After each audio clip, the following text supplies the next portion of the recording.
5900, MXCW, and MXC as well. Is everybody end users, design folks? Okay. Installed or designed or bid spec 5900 before? Legacy 6000? Anybody played with software 6000? Yeah, I know. Yeah, I know. Nobody actually wants to admit it. That's okay. It really is. So, DDS 5900. Even though we've launched MXC Microflex Complete and MXCW, the wireless version, which is what you see on the table, 5900 is still in the product line. The core components are the portable unit, the flush mount, and the CCU. The CCU will be the same CCU that you will purchase going forward for the MXC system. That's the wired system seated in front of you today. We did do an upgrade on the CCU a few years ago, so you probably recall like a 5900 series CCU, and then there was like a 6000 series CCU, and so what we wanted to do was simplify the SKUs, and we updated the 59 up to that 6000 series, and we renamed it the DIS-CCU. So it gives you 8 outputs, 2 inputs, one power supply with 4 chains off of it for your DCS LAN power, and then a TCP/IP interface as well. You'll still have off the CCU when you're using a standard 5900 system, the user interface that should look similar. It's really the same interface. If you've seen 6000 series without software 6000 and not needed the extra software, you still have this basic functionality built into it. So you can still have a controlled discussion system off of 5900 without having to add software and feature license to the system. The 5980p, our fancy touch button technology, that was a great marketing term. We're not sure. I guess there's touchless button technology out there, but we're using touch button technology. It's been a long year. So you've got speak request and then a configurable button as well. So if you are using this unit as a delegate or a chairman mode, you can change that up, the functionality, or even an interpreter station as well. And that gives you a channel selection as well for your interpreter station. We can lock our XLR into place, which people do tend to use these as handles for some reason when they pick units up. So you may want to lock those in place, especially if you're doing a rental. And then, of course, the integrated loudspeaker built into the portable unit. And on the 5900, there are 2 jacks, so you can daisy chain together. But just as a reminder, when we get to MXC, there is an in and an out because we've updated that hardware to allow a redundancy system. So just FYI, on this system, it is a daisy chain. We can't do redundancy like what we can do with MXC. These are your different button layouts that you have to choose from. So if you do want a chairman, interpreter, or the delegate with a mute, or just simply a delegate speak, so again, less icons, less things to confuse folks on how to use it. This is the flush mount series, so it's the 5900F. We've basically taken the guts out of the portable box, and your RJ45 jack is built into this piece, so this mounts into the table. And then you'll notice in the picture on the left-hand side, that's the speaker. So we have a separate speaker, and then we also have options of different plates with this as well. So if you want a simple podium mic that allows you to just have a very simplistic button layout, as you see there on the right, we can do 1 plate. If you do need interpretation, or maybe you want to use that 3.5 millimeter jack as listening assist and just listen to floor audio, that's the 5981F plate, which is the larger one to the right. And again, your accessory buttons, how you would like to operate those plates. Is there going to be a footprint for the DCS that matches that? When you say footprint from DCS.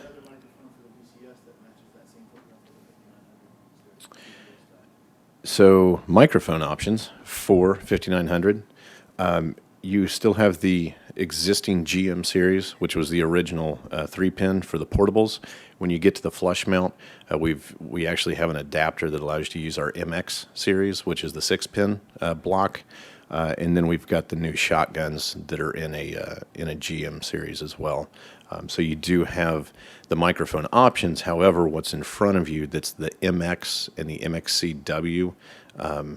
Those are actual 10-pin, so they're actually a different variation from our existing MX series and the GM series. The reasoning behind that is that with 10 pins, it's going to allow us, from a future standpoint, to do some other things with that port. So stay tuned. But these are your microphone options for 5900. DCS LAN cabling, we're going to hit on this a couple times, but it is proprietary cabling. We recommend, I would almost go as far as say as we highly recommend, require you to use our cabling with the system. What you're passing through the cable is not standard TCP/IP network protocol. It is a proprietary power with data on this, which is why we recommend this. We do our own testing on every cable, so it's built to a little bit different spec than what just a standard network patch cable is. So we do recommend, if you can at all possible, to use our cabling with the system. Do you have tap-protected boots with the proprietary cable that you sell? The reason why I ask is because that seems to be a problem with tearing down and setting up for a lot of our clients. Yeah. Maybe one through other kind of cable in there or something. I don't know that we have any type of protective boot for that. You're in rental world, aren't you? Well, I'm in a breakdown setup world. I mean, we sell to a lot of clients that do meeting services, Yeah. and it's every day they're tearing them down and setting them up. We don't do it with the boots. I used to run a rental world, to be a client before, and just late in my life. Yeah. I don't know the better answer for you, except I feel your pain Okay. right now. But there are some systems out there where you can have them as sort of, after purchase. They're not as robust potentially as before termination. Right. You can be done. There are a few options out there. Okay. Because it's worth my while trying to find them. I'll have to look it up for you, but I'll dig through the computer. Thank you. I have at least 2 clients that seems to be a big pain for them. Wow, that was the answer. I was excited for something magical. I'm joking. I know. Again, DCS LAN. Not to dig too deep into engineering 101, but we do have parts pieces available. If you're doing any type of scaling of system, we have junction boxes. If you're doing redundancy of systems, we have devices that'll allow us on this next page here. These will allow you, these DCS LAN switchers, if I need 2 CCUs. I'm a 24/7, I got to have a backup. So if one CCU fails, it fails over to a second one. That's what the switcher does. Audio outputs, if I need to extend audio outputs to a press box somewhere in the room and I need to pull that audio off of our DCS LAN network, we can simply add these devices in, and again, redundant controller. So if I need to do backup power supplies for that CCU, we have all of these devices that work within the DCS LAN. If you get into any questions about this, again, we have system support folks that can help walk you through system design to meet whatever bid spec that may be out there or a design that you're putting together yourself.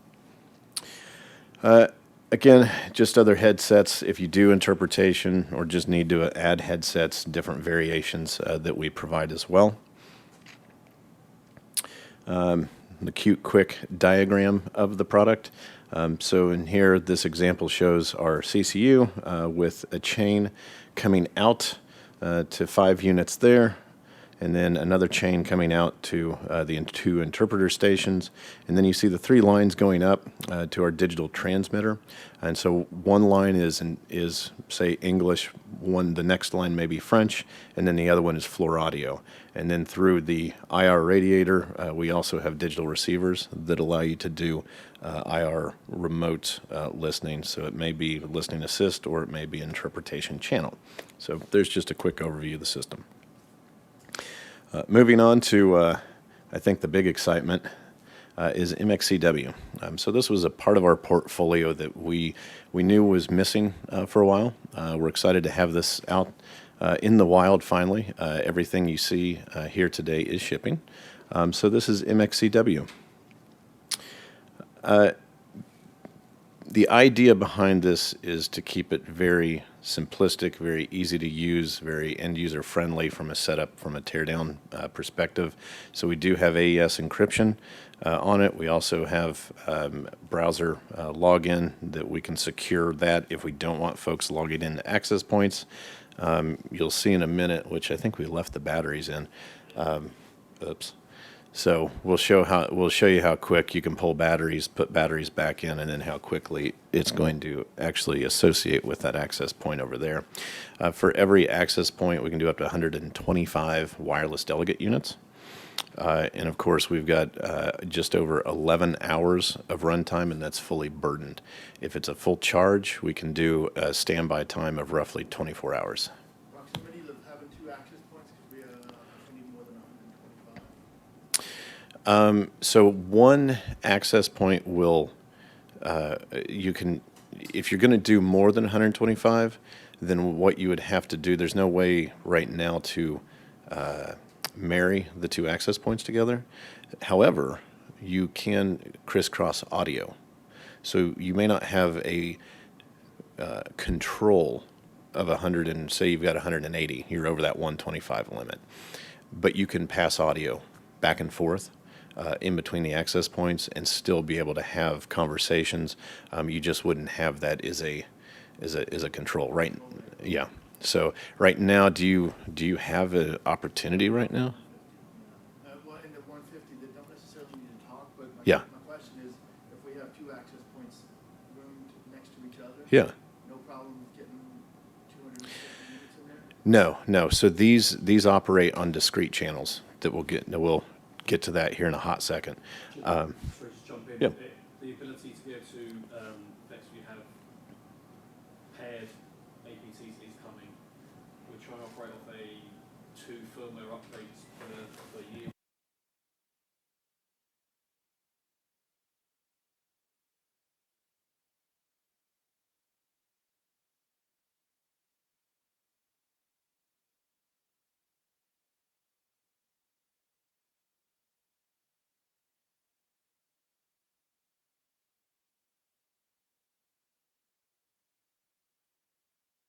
Not too long ago in Chicago, that was 200 units, which they say was successful. But you have to believe them. Of course. To your point, if you just have rooms that are listening through the Dante and an analog interface, you can simply push that audio into units, and these delegate units can become listeners only. So they can't actually, even though they're a separate system right now at this point in time, you can pass the audio, and it basically takes all of your button control and removes any type of interaction. So it just turns it into a listening station. This is the system. There's no 1RU box. There's no processor external. You have an access point. You have one, and there will be 3 SKUs worldwide. You'll have an A and a B and a C, one for Canada. They're special, just like Ben, so he gets his own. Canada, South America, and then the U.S., and then there'll be rest of the world. So that's access point SKUs. For U.S., you'll just get the A. MXC W640, 1 SKU worldwide, works with any access point. Network charging station will hold up to 10 batteries. And then you've got what we've left off here was the new shotgun mic, which some of the folks have on the desk. You'll have the MXC in a 14-inch, a 16-inch, a 20-inch, and you can do a dual flex or a single flex version of those as well. Our access point operates in 5 gig and 2.4. Just to clarify, this is not a Wi-Fi device. We are not licensed. We didn't pay the fee. However, we do play by Wi-Fi rules. But what this means is that our access point is not recognized by phones, by computers, by other Wi-Fi devices, but we do play within that spectrum properly, since we do share it with them. What that also means is we don't have to mitigate that traffic, so we can be very efficient within that space. AES-128 encryption on it, on the bottom of it, which we've got one on the table back here and one up here that y'all are free to look at later. We do have an analog input and an output, and we also have 10 Dante channels input and output as well. Your LCD off the front, you can do a lot of the configuration if you wish off the front of it, or you can simply log into the device through the web browser. So this takes the place of the CCU basically, at that point? This would be the wireless CCU, if you will, yeah. PoE as well. So one network cable gives you your audio, digital audio, your control, and your power. And we do have a cute paintable cover. Here's your MXC W640.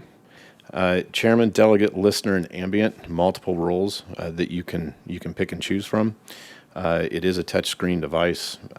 Obviously, we have the built-in loudspeaker that you can see, and we also have an NFC card slot. This has been a popular add-on so that when folks sit down anywhere in the room, their name shows up. So if you are using the chairman view from the access point to control the meeting, you can actually see who's logged in if you want, and that will also show up in a request to speak list. Those names would then populate that list as well. So another cool add-on. You've got a micro USB that's on the back of the device as well. That can be used for external charging. So if for some reason the meeting runs past 12 hours, we can use auxiliary power. Somebody forgets to put batteries in chargers. You can power the unit and use it while it's charging. Tip ring sleeve on the back of the box too. A remote participant. If someone is late for the meeting, you simply take your tip ring sleeve, take it to your dongle, if you got an iPhone, and then plug your iPhone in, and now that person becomes the remote participant. So they do need to mute their own audio because that control is no longer on the box, but you can join someone into the call. And on each side of it, you'll have the 3.5 jacks. That's for the audio coming back. So that could be floor audio for assisted listening. That could be interpretation as well. And that's the volume control is specific for those headphone jacks. Your charging station. So again, up to 10 batteries. This can be mounted pretty much anyway. If you want to do a rack mount flat, if you need to mount it in a IDF closet somewhere for storage, you can go vertical with it. It's got different multiple options for mounting for it. It is networked as well, so you can actually see what batteries are on the charger, what batteries are timed till full, or at the end of the day before you shut down and go home, you can actually make sure people put stuff back on the charger.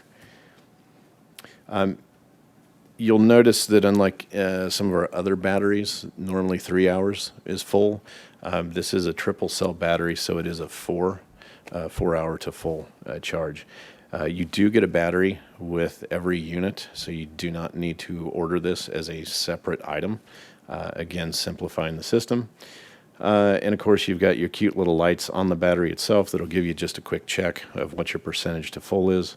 And these are hot swappable as well.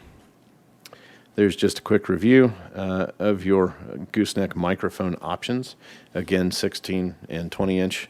And these are the standard WL capsules that you're used to with MX and other product. So you can put a 185, or if you're using the device in, say, an ambient listen mode, and you just want to put an Omni on there to just pick up everything, you can just simply change that out to a WL 183. A few little applications here.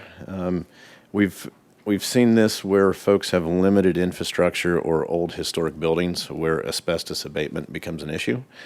So we can't run wire, or the conduit is already full. So this has been a very interesting product for folks that are stuck in that situation.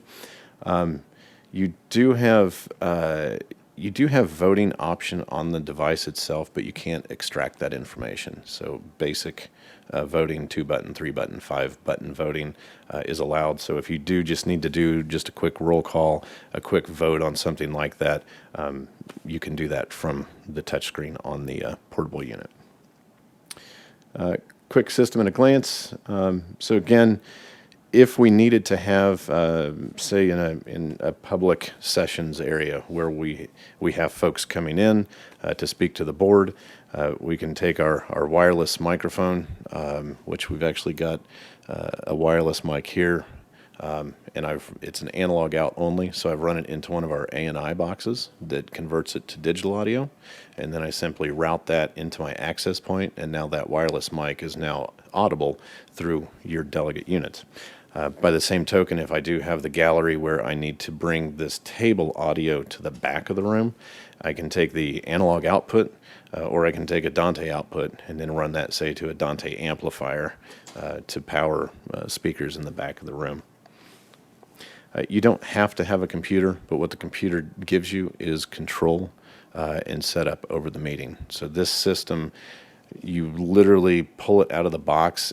They, by default, associate with SSID 00, which is what the access point is set to. So you literally can open all this stuff up, power it on, and you're off to the races. So we're really close to this. We do have the analog output, like we talked before about remote participant. On the next firmware release, we'll have the full bi-directional functionality to it. Again, if you do have maybe a press box where you were talking about an overflow where maybe we don't need to add another 50 units for people to listen from, maybe we want to plug this into a system that's next door, we can still use that output on the back of the portable unit to, say, a local powered speaker or something like that. We do have our login information. And to touch on the 5 gig, the 2.4, by default, we power up on an open 5 gig channel. We then will convert to a DFS channel. The DFS channel is common in radar and high-res Dopplers, so military and airports is where you see a lot of usage of this part of the spectrum. Outside of that, it's not really been used for much of anything else. So the difference is our FCC, the way that we're allowed to operate on those channels. There's very strict requirements, but as long as you follow those requirements, we've been able to take advantage of that part of the spectrum. So again, because this is not a Wi-Fi based device, we're able to play in this part of the spectrum. So how do we do this? We have 2 receivers built into the access point. So we have one that's scanning your RF environment, and it's finding your open clean channels that it can hop to, while the other transceiver built into it is now running our meeting that's live in here. So if I find that I have an issue on a channel, or we see some sort of radar signature pop up, like say on channel 57, that looks like there's something on that, this will move us to a clean channel seamlessly. So this is how we manage our RF. Are we the only ones playing in this part of the spectrum? No, there are other folks. The difference is other folks will scan when you power cycle the unit, and it builds your backup frequency list. The only time that it rescans to refresh that list is when you power cycle it. We're doing the scans 24/7. And because of that, this also allows us to lock out certain channels. So if you have certain organizations where they say, hey, stay off of this 5 gig, this 2.4 channel, you cannot play on this channel, we don't want you ever hopping there, we can go through the user interface and lock those channels out. Again, rough map pricing. Use this as budget pricing, if you will. So there you go, MXCW. Is there any other, besides the 10-port charging station, is there going to be any other multiples of batteries charging stations? Right now, that's what we have, is the 10-channel. I don't know that there's anything else on the roadmap for a different charging station. Anthony, are you aware of? No, not right now. And the only other potential was that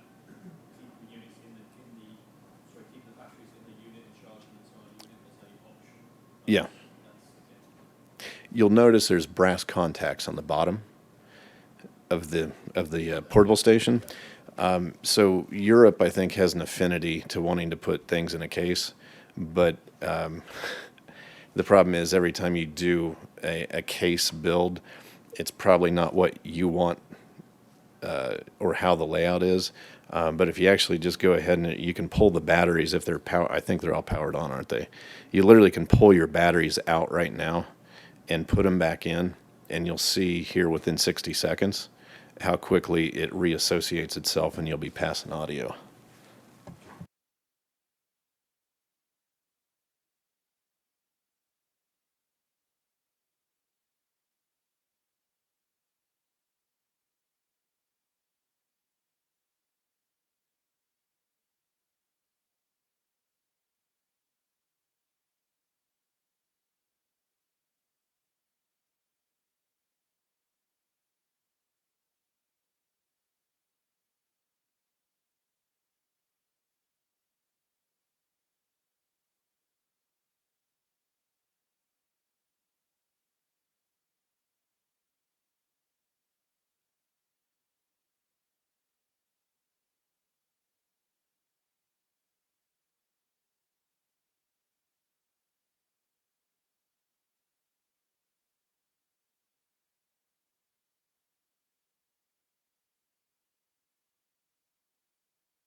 So for folks that were that had dealt with 6000 in the past, this was the old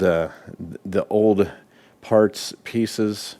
What was it, Ben? That looks like it belongs on a Russian submarine. The interpreter station. Looks Yeah. like a Russian missile silo control piece. Yeah. So this is the old stuff. This is all soon to be legacy at some point, and we've now refreshed the line and we've simplified it to this. So this is now Microflex Complete. You'll notice CCU looks very familiar. You'll notice your microphones are very familiar. Again, shared things across the product line. So same CCU, we can do from 250 participants on 5900. We can go all the way up to 3,800 participants if we need to. So pretty big meeting. Anthony, what's the biggest meeting you've ever had to set up for? Well, permanent install, the biggest one is 3,200 in Malaysia. Okay. About a short 1,000 mics. So you can scale this thing up pretty big. So this one unit will control all of those participants off one CCU. It won't power all the units. Keep that in mind, but it'll at least control it. Web server, the little page that we saw earlier. Again, we looked at the back of it, the same eight analog outputs that we can pick and choose what we want to group into those outputs, and then 2 analog inputs. And somewhere, if you're just shooting from the hip, rough budgeting, about 50 delegate units, and that's all based on cable length. So you do, if you have really long runs or limited cable runs that are going to force you to push cables maybe down hallways that are way out of the way and come back, we've got a DCS LAN calculator that can help you calculate what your cable length is, and then what additional power supplies you might need for the system. And when we go to MXC, we've got a redundant cabling option. So now on the bottom of those units, you have a true input and output. So we can actually send our DCS LAN out this way into this side of the chain, and then I can actually take another one and go into that side from the CCU if I wish. One thing to remember when we're talking MXC, you do need to purchase the FL 6000, the feature license 6000. This is what converts your CCU to an MXC compatible control unit. Quick review of the portable units. 620, 630, and 640 are the 3 units that we've got on the table. If you do have a price-minded customer where you do not need NFC card and you don't want to do 5900, but you would like to step into MXC, say for the redundancy issue, we do have a 615. And the 615 simply has the NFC card slot removed from the side of it. So it's a little bit cheaper, but it does have that limitation on it. You can see here that all of these can be chairman and delegate modes. Dual delegate as well on all the units. You've got it meets any type of braille that you might need. And then when you get to 630 and 640 is when you get into voting.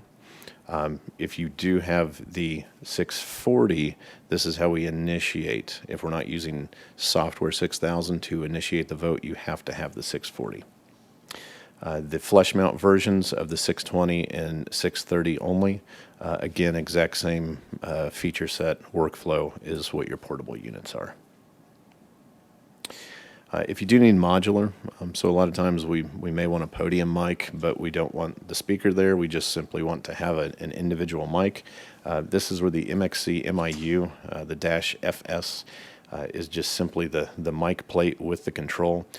So the difference here is I can put an analog mic on my podium and then run it into my sound system, but my chairman and my controller really doesn't have control over that mic if we want to make this a request to speak meeting. So this allows you to install a microphone into your system that still gives you that same control as you would from a delegate unit. The other one is just simply the flush mount with the speaker built into it. So you'll notice that the NFC and all the other stuff from the 620 is stripped out of it, so it's just a smaller, low-profile version. And the MIU that's on the right of your screen, that's the guts. That's where you see the two shielded RJ45s on it. So you do have to have that device in order to connect to the two devices on your left. It also has on it an external audio input, so it's got a little XLR input. So again, if you just need to bring some basic audio into the DCS LAN system, this is how you can do it if you don't necessarily need a mic plate. Does not do phantom? Pardon? That XLR is not I do not believe, I believe that's line level only, isn't it? Yeah. The interpreter's console, we do have one on the back table as well. This is a European ISO compliance standard that we do meet. If you are going to do more than 2 to 3 languages of interpretation, this would be a box that you would want to look at. Does anybody do any interpretation? Okay, it's a cool piece. We'll move on. Gooseneck microphone options. Again, looks really familiar, just like the other slide in MXC-W. The shotgun, by the way, for folks that have existing MXW systems or existing MX hardwire mics, the capsule for the shotgun, you can just buy that separate. So you can actually put that capsule on an existing mic that you've got right now. So cool little piece. This just simply gives you the rest of the casing to drop it right into your delegate unit. The sign. This has been another really popular piece. We had what was it, 600-700 of them over in Europe. Somebody said, "Hey, if you want this job, you got to provide this." So we ended up building one. UN, Yeah, 600, 700. It was 580, and then another 170 went in 2 months ago. So cool piece. What most folks like about it, and we're going to light these things up here when we do a little mock demonstration of the system, is that from a standard tent card, it gives it a nice, more professional look. In the way that they've designed the glass, it looks very nice on video as well. So you can do live broadcast shots with these, gives you a nice look. It is powered by the DCS LAN, but because it is e-paper, it sticks once it's written. So if I have a meeting, say in a press room, where we need to drop maybe the wireless units out in front of folks, but we would like to have a quick sign in front of them, I can pre-program all of that through my CCU and simply drop those signs out without having to plug them into anything. So once it's written to it, it holds it. Currently, you do have to have the CCU, and you have to have either the feature license 6000 or you have to have software 6000 to write to the sign. Down the road, we are looking to do, there's a USB port on this to allow a WYSIWYG style program to put imagery and put other things on it, but not quite here yet, but they're baking it. How long does it retain the image? Indefinitely? Indefinitely, yeah. Again, we're going to continue to beat on this one. DCS LAN cables, please use our cables. So, quick feature license, again, DIS CCU. Initially, with the feature license, you're up to 250 participants, not units, because you can have dual delegate units, and each participant, you can have 2 participants per unit, potentially. And then, of course, if you add the 3800, that's how we max the system out. So most of the time, FL6000 is all you need, but if you're going over 250 participants in a meeting, that's when you would add that to the feature license. And I know we don't do a lot of interpretation for folks in here, but you do have these other options. You get a standard 4 channels of interpretation with it, so if you need to add stuff to it, you can for more channels. Similar user interface. from the CCU as well. So if we don't need to go into archiving meetings and exporting votes and doing agendas and CDAs, which give you the display of the agenda out of the software, and we just want a little bit more of an enhanced system, these basic controls are built into the web user interface. So this does allow you to have a chairman control of your MXC system without having to go into the Software 6000. So if you do need to do a deeper level control of meeting setup, we need to know who's in the meeting, we need to know who is voting, we need to know who is participating in the meeting. This is when we would step into Software 6000. Lucky for you, the original legacy SKUs are all the way on the left, and you now have 8 that are on the right. So we've tried to consolidate to make it a little bit easier for folks to spec and design. So just a couple things, and when we go through the demo, Anthony will walk you through the physical, actually show you some of this, but it is, you do have a program because it is a database. You build the database. We build our participants, who's going to be in the meeting. We build our agendas. What are we going to talk about? Do we need to vote? We're going to add all of that in there, and that's all done through the CAA. So that'll be done through a clerk or a technician or something like that. And then you have a CUA. And that's going to be the pretty slick little finish that you'll give to either your chairman or maybe the clerk that just needs to operate, start, stop votes, turn mics on, turn mics off. So that would be what they would see. They wouldn't necessarily need to see the CAA unless they were setting the votes up. And or doing anything that you see on the right side. All of those options are what we can set up through this software package. So your CAA, we can have up to 15 folks if we needed to across a building to set up meetings. The CUA, you can have up to 199. Why would I need 199 CUAs? Well, if I want to have a laptop or a computer at each delegate station so that they can see the agenda, maybe our voting is going to be off of a computer, say instead of a delegate unit. This is how you extend some of the control and the visuals to the actual end users, is through a CUA license.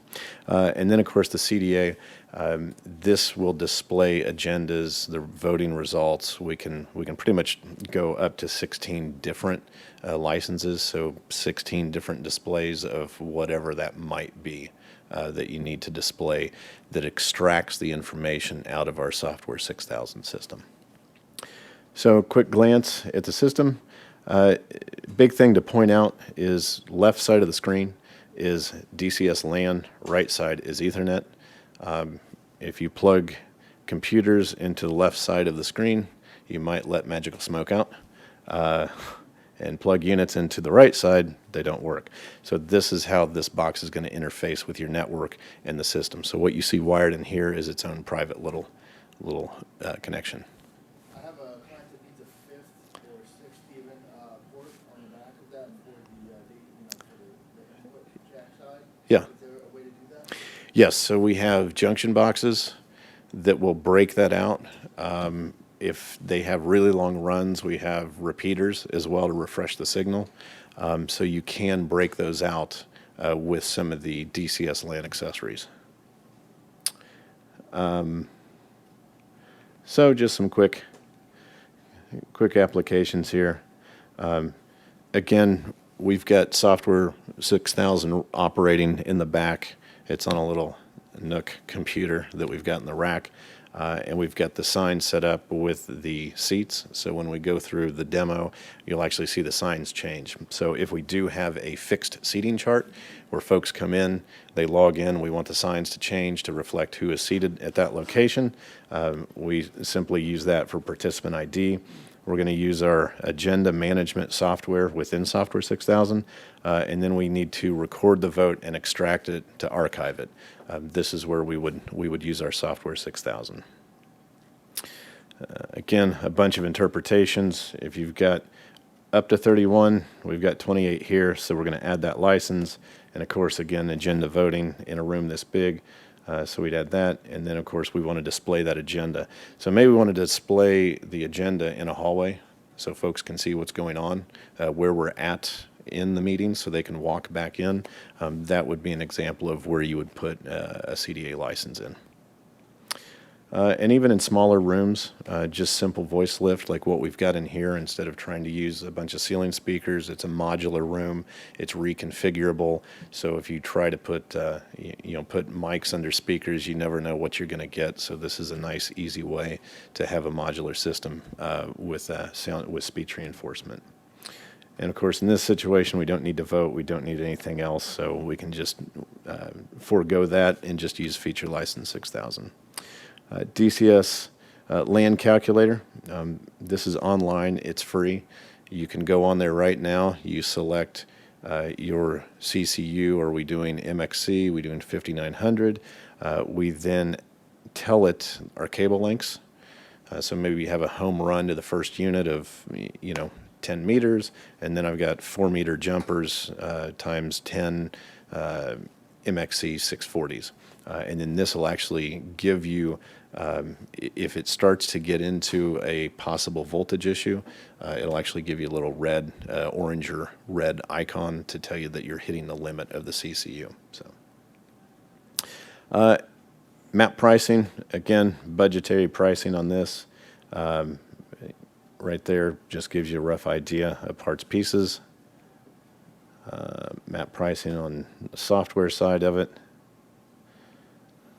So a standard system with feature license 6000 and 2000 on the 620s with mics, you're looking at somewhere around map price at 23,000. So that's MXC. Any questions on that?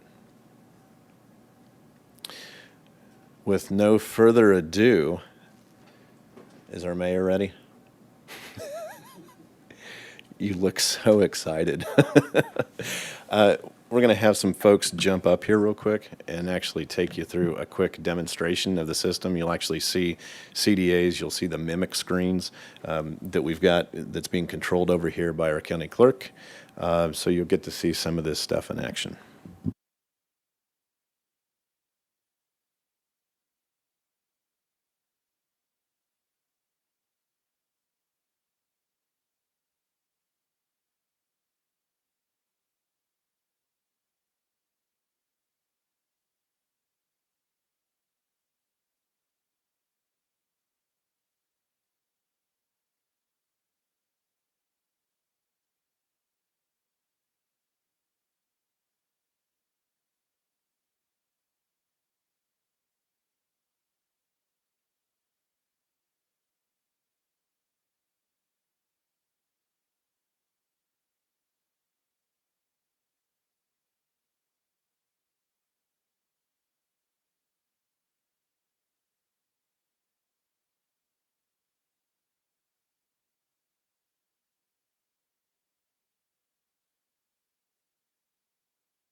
One second, sorry. Just so what we're going to try and do here is on the outside screens, I'm going to share with you the CUA, which is running from the Nook at the back of the room there. So this might be what the technician's using or a chairperson. And in the center screen will be a CDA, our display application, so that would change as we go through proceedings, bring up slightly different information as we work through the program. Over to the mayor.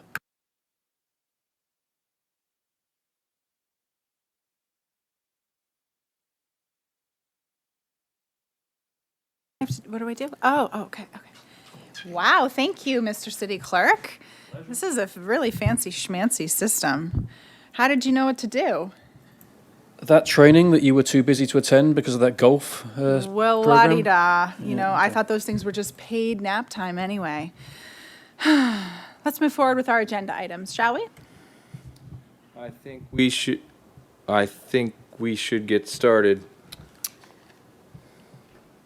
Yes, it's working now. Oh, I'm glad it's working. Wow, that was magic. How did you do that, Mr. City Clerk? I can actually turn on microphones from this position without people realizing. Isn't that giving you a little too much power there, Mr. Clerk?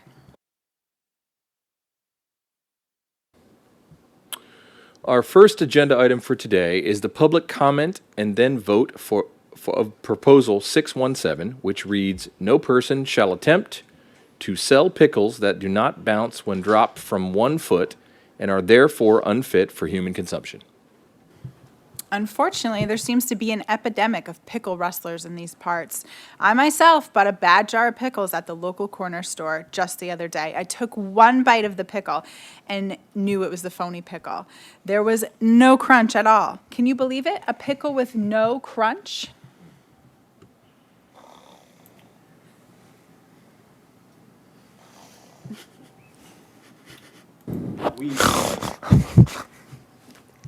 Are you okay there, Mr. Counsel?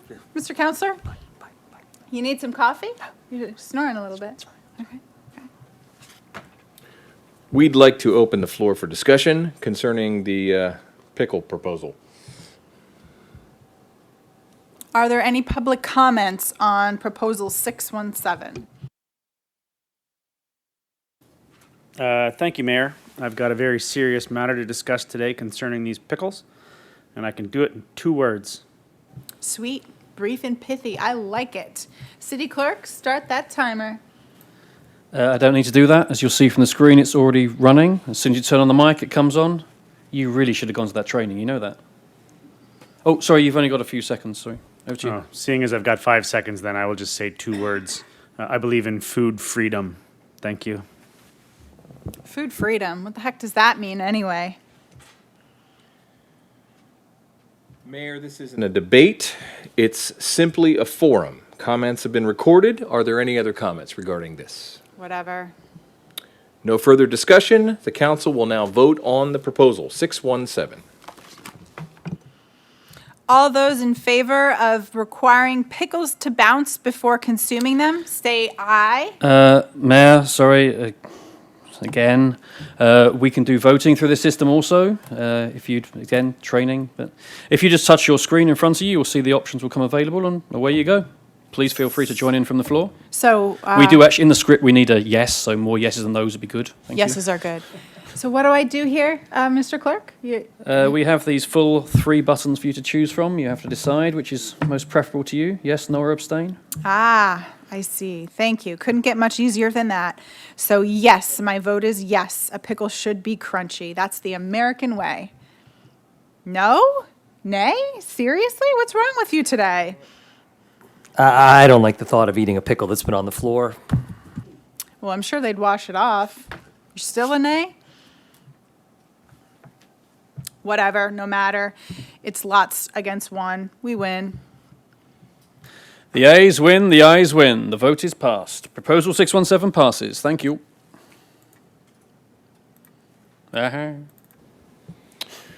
Next item is Proposal 618, which reads, "It is hereby deemed a felony and therefore illegal for anyone to knowingly poach a Sasquatch in the county with a fine of $1,000 and up to a year in jail." We again open up the floor for public discussion.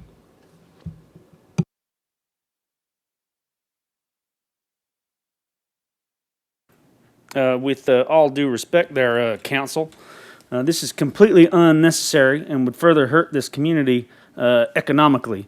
We get a lot of curious folks walking around these woods looking for Sasquatch. And yeah, they're heavily armed. It's for protection, though. If someone ever did find that hairy beast just to get a good picture, he could very well rip your arms right off. And besides, the money somebody would get for killing a Sasquatch, obviously in self-defense, would far exceed the fine, so it wouldn't stop people anyway. Alrighty then. Anyone else? Any other comments from the floor? No? All right, time for the vote.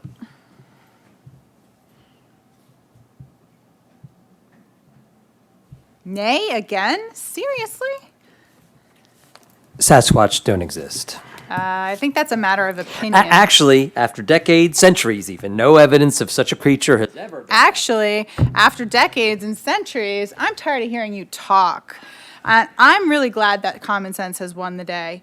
Anything else on the agenda, Mr. City Clerk? No, ma'am. Shall we adjourn this meeting? If we could, that'd be very much preferable. Thank you. This meeting is adjourned. Thank you, Mr. City Council.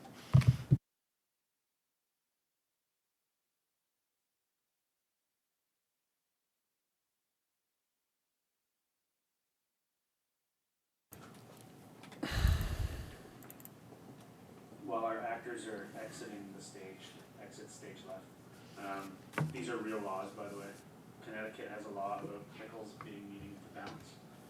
And Washington and Texas both have state laws about Sasquatch and a fine for poaching a Sasquatch. So keep that in mind in our wonderful country. I think the most impressive thing is that the more we do this, the worse it gets, the acting. So apologies. Hopefully that showed you a little bit of how you can use the system to achieve your workflow as you go forward.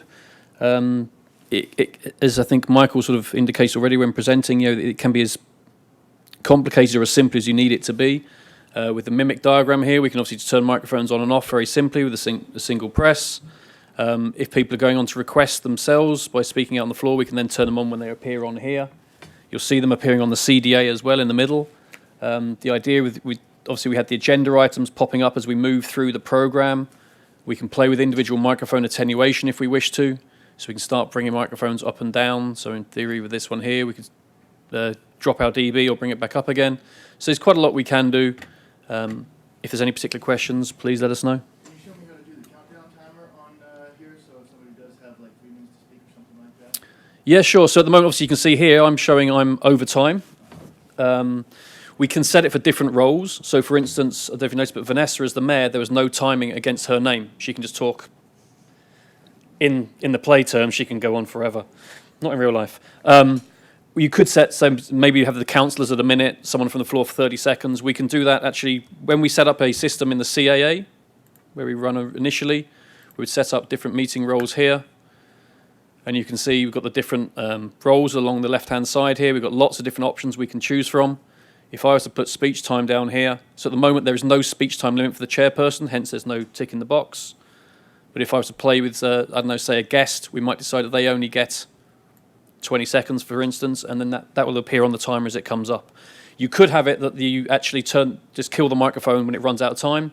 You could go count down, you could count up, you could ask for visual indications. It depends what you want to do. It's a system that's been built over about 30 years, and someone always wants to do it slightly differently. So back in the day with DIS, we were pretty much a projects company. You ask for it, they go, okay, fine, and go away and figure it out and drop everything they're already doing, do that, and then come back to it. We try and do it a bit differently in that we actually want to have more of a plan as to when we're adding features into things, but we certainly want to hear those requests from people, so if enough people ask for it, you've got to make it. Did that sort of answer that? Is there a way to show everybody's, for example, a discussion time for everybody for a specific discussion? Is there a way to see a timer countdown from that as well? On what? On the individual unit screens? No, not currently. I don't believe so, no. But you could start getting complicated, like on the CUAs or on the CDA, for instance. Maybe if it's a political setup, it could be that it's not just individual timings, it's timings per party. So if I ramble on, which I can do, it might mean that you're in the same party as me, as opposed to getting your 2 minutes, there's only 30 seconds left because I've used up 4.5 minutes of our allotted 5-minute time, for instance. So you can start grouping people that way. So obviously the idea being you get a balanced debate between for and against before the vote takes place. Somebody taking up all the time. Yeah, I'm from the Middle East. We like to try and do it a little bit differently. Yeah, it just the voting says yes or yes, sir, and that's it. Yeah. Good question. Anything else? I promise we won't act again. It's okay. There's no option to use and install, like permanently install links. It's kind of a pain, right, to have the pre-terminated cable trying to pull that through pathways and oversizing the pathway to, some sort of a junction. You just have to take a lot into consideration when you're wiring a permanent installation. The cable issue is a pain for all concerned, and I know Troy at the back will back me up on that one. We hear that historically, and I don't know if Michael mentioned it, but historically we've found a very, very high percentage of issues have been down to cabling. Before I joined Shaw, I was actually a customer. I ran a rental company. I did try saving some pennies and using some less expensive cable, and it did come back and bite me on the arse. I get it, particularly when it's pre-terminated, it does make it much more difficult, and I've gone into various venues around the world with a rental kit and had struggled. I understand that feeling. At the moment, I don't have a better answer for you than that, I'm afraid. The official corporate answer right now for structured cabling is that we terminated female to female because there's a greater chance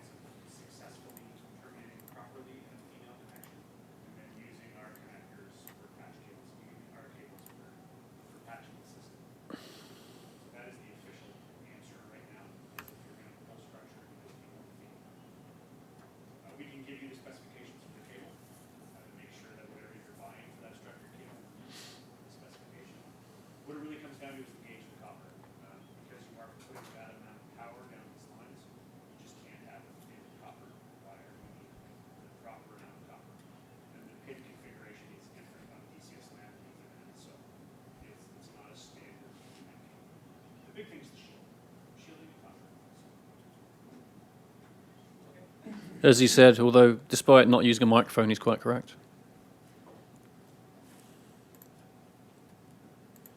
Cool.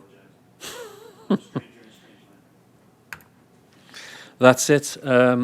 Thank you very much, Steve, for your time. I don't know where Tim's gone to do his magic draw. Yes, please, sir. I just got one question. All your sound from your mics, if you're live streaming, you just take the sound off your CCU and go to whatever.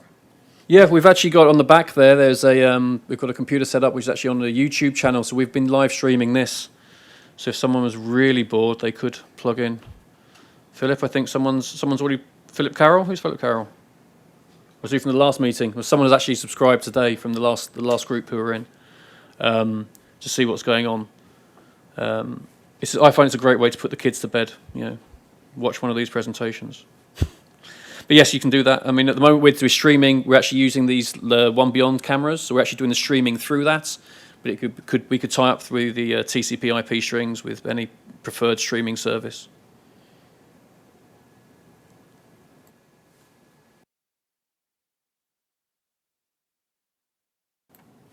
Tim, they're mainly here for the presents anyway, so you know.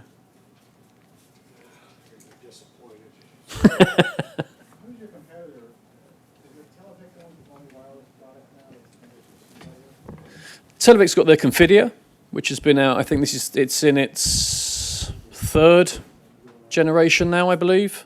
And yeah, that's an all right product. So I've played with that a bit. It's okay. It depends what you want. We've taken different routes to Televic. Obviously, Televic, you've got one unit for your delegate, one for your chairperson, one with voting, one with this, one with that. We've tried to do it all in one unit for the wireless in particular. Yes, 100% honestly, if someone doesn't need the touchscreen, they want just a wireless discussion system, this is a relatively expensive option then, because it's got the screen in it, whereas Televic have got an option which doesn't. But I do think this is slightly more stable than theirs. Theirs isn't bad. But it's other older systems from other European manufacturers I've played with in the past, and you could have 40, 50 units on in the evening when you set up, no problem. When you first get there in the morning, you turn it all on, and there's the delegates or attendees walk in, and then the tablet comes out, computer comes out, phone, you see nice green lights start turning red, and pew, pew, pew, pew, and it's like, uh-oh. That is really what the single biggest contribution I think Shaw's made, or the single biggest change to the old DIS stuff, is the wireless technology. It is very stable. We were in ISE in Amsterdam in February when we officially launched these things. From our stand, we could pick up over 250 other wireless access points or wireless transmitters, and we were still operating no problem. A lot of the competition couldn't do that. I've heard people concerned about wireless just in general. There were people in this area, there's so much Wi-Fi. That's a good way to start. It is. If I... That's what people like Titan talk about. Yeah, you do. I mean, if we... 1 second when this kicks in. That's our current state right now. And we're fairly close to Reagan. And they've just run a radar scan. Yep. That's why everything's orange there. Yeah, that's why we've got no green. Now, as we can see, we're constantly scanning the next DFS channel down here, 140, to make sure that's clear. So if we have to jump to that, or as Ben quite nicely puts it, that's our escape route from where we currently are. So if this 64 we're currently sat on suddenly stops working, it will jump across the 140 straight once that's cleared and we know it's safe. It is another company that begins with B and rhymes with Osh. They had you don't want to say company names. They did a bit of damage to the wireless, the integrity of the wireless systems generally, because they did fall over quite a lot, and people are understandably a bit worried about it. When I was doing rental and I used wired, I spent my whole time rubbishing wireless. It was a great sales pitch. The systems have got a lot better. Yeah. And don't confuse 5 gigahertz with 5G. I mean, that is Yeah, it's different. confusion. 5G is 5th generation Wi-Fi, not 5 gigahertz. Yeah, we've got ahead of ourselves somewhat if we've done that. Our phone was starting to say that. You see that just while we've been talking, this one here has now gone back to green. That DFS channel there, that was orange earlier. So as Ben said, that's because something's gone past. Our system's picked up that something else is on there. Therefore, we don't want to go onto it, so we've stayed away for a certain amount of time. we've reevaluated it, and it's back up to green. So this will be a constantly changing environment. That's seamless, it's gonna happen, you're not gonna get it. Exactly. And we've seen this happen a few times. If we were to stand here and watch another 10 minutes, probably If you've really got nothing better to do. another 5 or 6 of those channels to go back to full green.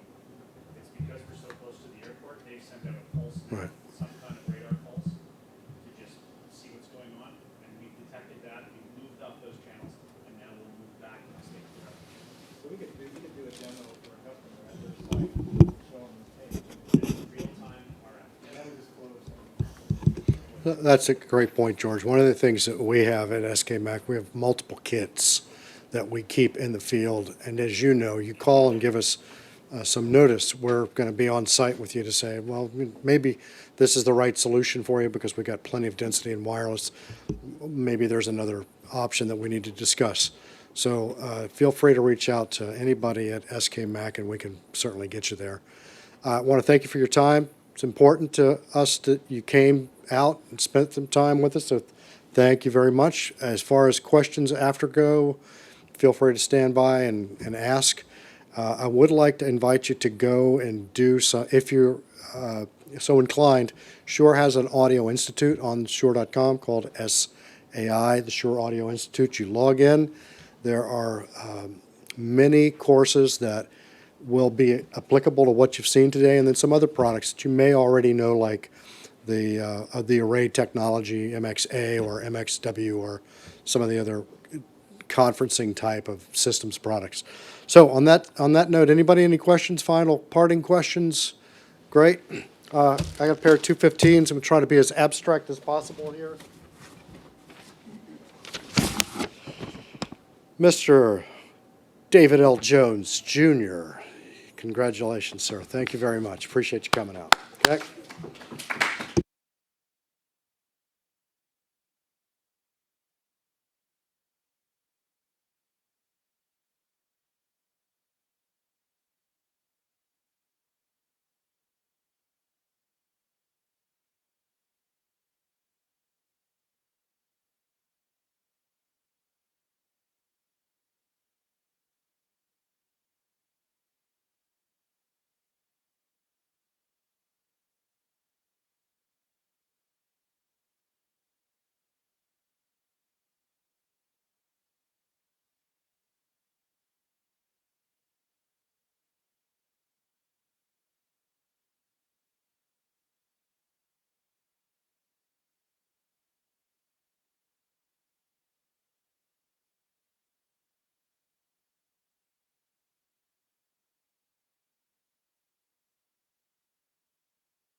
Sit near the front. Don't be scared.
Anthony,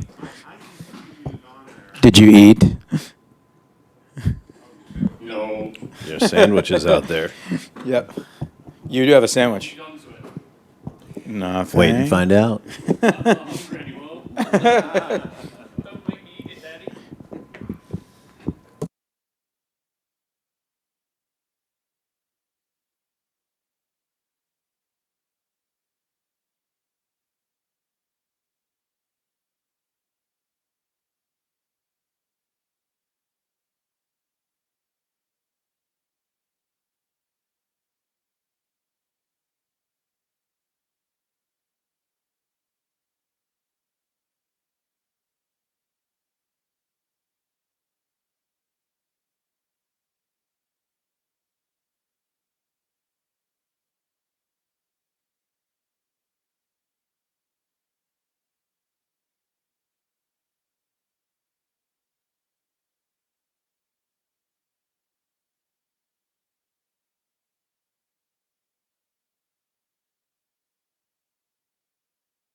Cool. I like casual. casual presentation. Yeah. Mike Shaner, CTSI's big company throughout the area, Nathan, Greg Maddox, and John. Oh, John. But you guys kind of do very similar sort of work in manufacture and contracting, a lot of federal government, probably a wider array, healthcare, education, IRA, and all that stuff, house of worship. This is Joe Falco, he's our show regional. How are you? How's everybody doing? Nathan, pleasure to meet you. Vanessa's going to present for us today. What's it? Mike. Shameless Canadian. Almost. Rubbing off on you. Yeah, I like it. That's Troy Jensen. Yep. Sure. So we can go through whatever full-fledged presentation or a bridge presentation. Okay. Whatever you'd like to do, Okay. the room is yours. Thank you, Mr. Cornish. I really appreciate it. All right, so how's everyone doing today? Doing good? Thanks for coming. We really appreciate it. So my name is Vanessa. We're going to go through a few things today. I will try to keep it sweet and short. And we're going to basically talk about our whole conferencing portfolio. We have most everything here in front of us today. So hopefully you guys are sitting in front of a wired and wireless conferencing station. If not, we can, yep, it looks like we are. So we can bring one around as we need to. So have all of you worked with conferencing systems in the past? Yeah, pretty much. Anybody familiar with the DIS product portfolio? 5900 or 6000 series. Essentially, what I want to talk about is, as an entry level, our 5900 series system, which is sort of a great discussion system for basic conferencing applications. So as we go through some of these products, we're going to talk about the 5900 series, MXCW and MXC, and as we kind of move up that food chain, so to speak, it's going to get more and more complex in terms of things that you can add to the system based on what your application is, essentially. So 5900 really designed for sound quality. It's designed to bring intelligibility to the conference station. Quick and easy setup. It is a wired system, and we'll go through the product portfolio, but essentially just designed for almost plug-and-play operation. Little that you need to do to get it set up and running, essentially. So there's very few components, and it also does offer some interpretation capabilities. So if you have multiple languages, you can provide them through this system as well. So the core components are what you see here. So we have essentially our central unit, which is top right-hand side, and we have a portable tabletop desktop station for our participants to speak into and hear. And then we have some flush mount variants as well, which you see there. So if we dive in and take a little bit of a closer look at the central unit here, you can see that this is the main kind of heart and brain of the entire operation when we talk about the conferencing portfolio. So this guy is going to provide power for up to 60 conference stations out of the box. If you're running super long cable lengths, that number may change slightly, but we do have some accessories that we can add to the system to allow it to operate with up to 250 stations with this particular product series. So you have a total of 8 auxiliary outputs on this unit. So if you want to take discrete outputs, maybe it's a press box area, or maybe you need to take it to an external PA for another room, an overflow room, you can do that with this system. There's also 2 auxiliary inputs, so you can add maybe a wireless presenter mic or a microphone that might go around for some Q&A during the discussion. And essentially, this is kind of the main area where you're going to configure your settings for the system overall. Make sense? Any questions on that? I forgot to say, just feel free to turn your microphone on or shout out if you have a question at any point in time. Make it sort of casual and interactive. Make it a little funner. So the unit itself does have a front panel control. So maybe you can see on the little jog wheel there, that gives you the ability to go in and actually set some of the settings of the system, so you can make some basic configuration through it. right on the front panel, and essentially you can find the IP address, which is how you would access the browser-based interface. So this GUI itself is hosted on the device. You don't have to download any software. You essentially just enter the IP address, which you find on the front panel of Essentially into your browser, and then you can come in and actually make changes in terms of how is the microphone, how is the system going to operate? Do I require people to request to speak before they can access the conversation? Can I add stations with a name so I know who's speaking when their microphones are active, and so on and so forth. So this essentially is the main programming or control capability for this particular system. It doesn't. So you would connect. You would need to connect hardwired, yeah.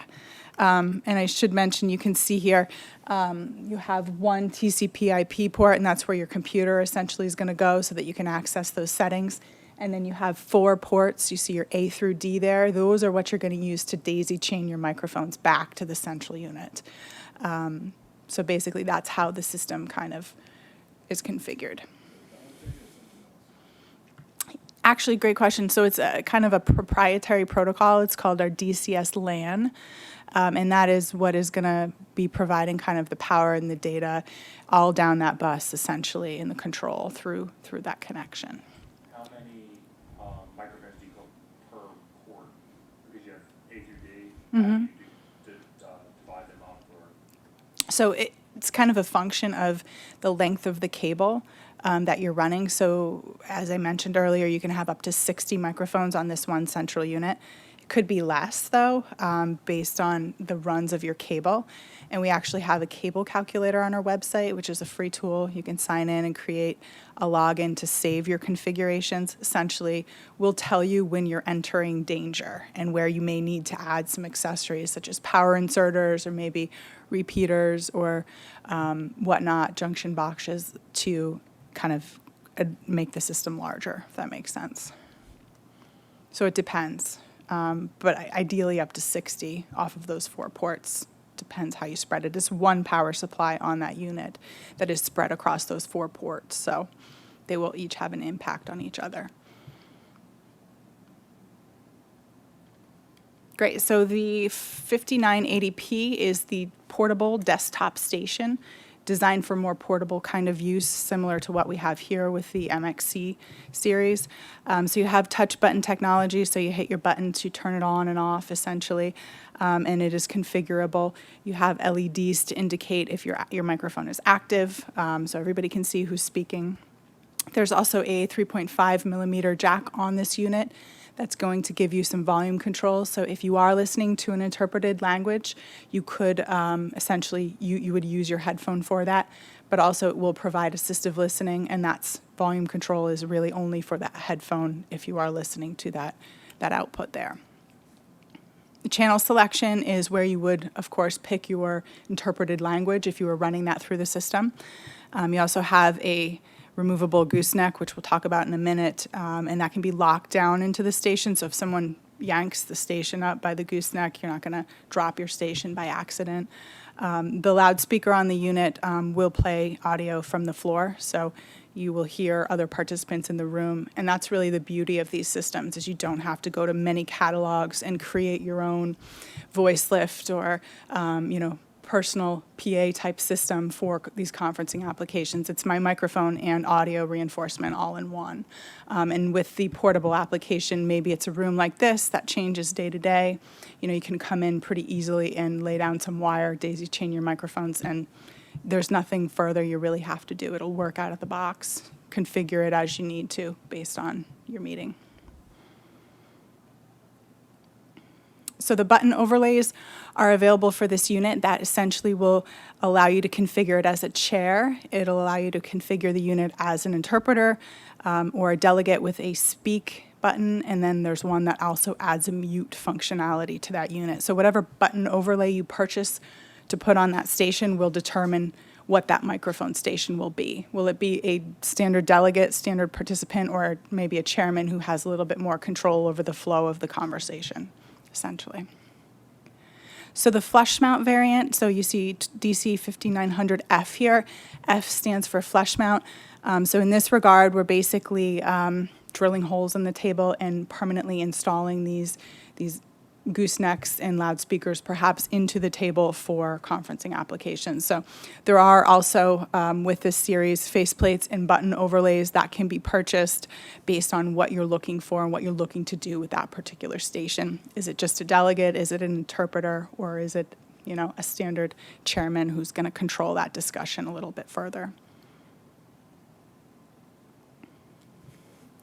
Goosenecks, we have a variety of lengths, different flex variants, as well as, which hopefully you see in front of you, our new mini shotgun, which is, we're pretty excited about it. It does allow you to get a little bit further away from the gooseneck. And, if I lean back and I had a gooseneck, you'd be able to hear me a lot better. So higher gain before feedback, and really great for kind of conferencing environments where maybe your user is not trained or doesn't have the best microphone technique. So we talked about this a little bit earlier, but essentially what we are communicating on is the DCS LAN, which is this proprietary bus, which is carrying our data, our power, and our control down that cable. So we do require and strongly suggest that you use our cable. So the cable that we're providing is tested before it leaves the factory. It really has high tolerance and will allow the system to operate without any type of issue at all. It is available in 9 different lengths, so it goes from 2 feet all the way up to 150 feet. If you're running the cable through existing conduit, or maybe you cannot push it through that conduit, we do recommend that you use female interchange and then essentially extend it with our cable to make those connections within the system. Accessories for the system. So we have, as I mentioned, the ability to provide for 60 stations off of a single central unit.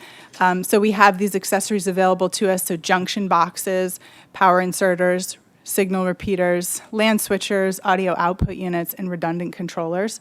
These are things that will allow us to help you configure a system based on what you need to do with that system. Is it a larger system that requires 250 units? We can sit down and work with you to plot out the cable lengths and ensure that you have the necessary components, including these accessories, to really function in the regard that you need it to function, essentially. Other accessories are headphones. So we have headphones which are for the station. So if you're listening to interpretation or maybe assistive listening, we have a variety of different solutions. And then sort of last but not least, sort of the signal flow that we have, the overall system diagram. You can see we have the DCS LAN, we have some stations connected, a chairman and a bunch of delegates connected. Maybe they're listening to some interpreted audio. We have 2 interpreters here with some interpreter headsets. And in this example, we've sort of taken a step further and added in some infrared assistive listening. So if we need to broadcast that interpreted audio maybe, or assistive listening channel to some audience members, we can do that with the infrared accessories that are available in our product line. So really, a really great entry-level discussion system that we can then kind of take a step further and provide assistive listening through. Any questions on that series product line?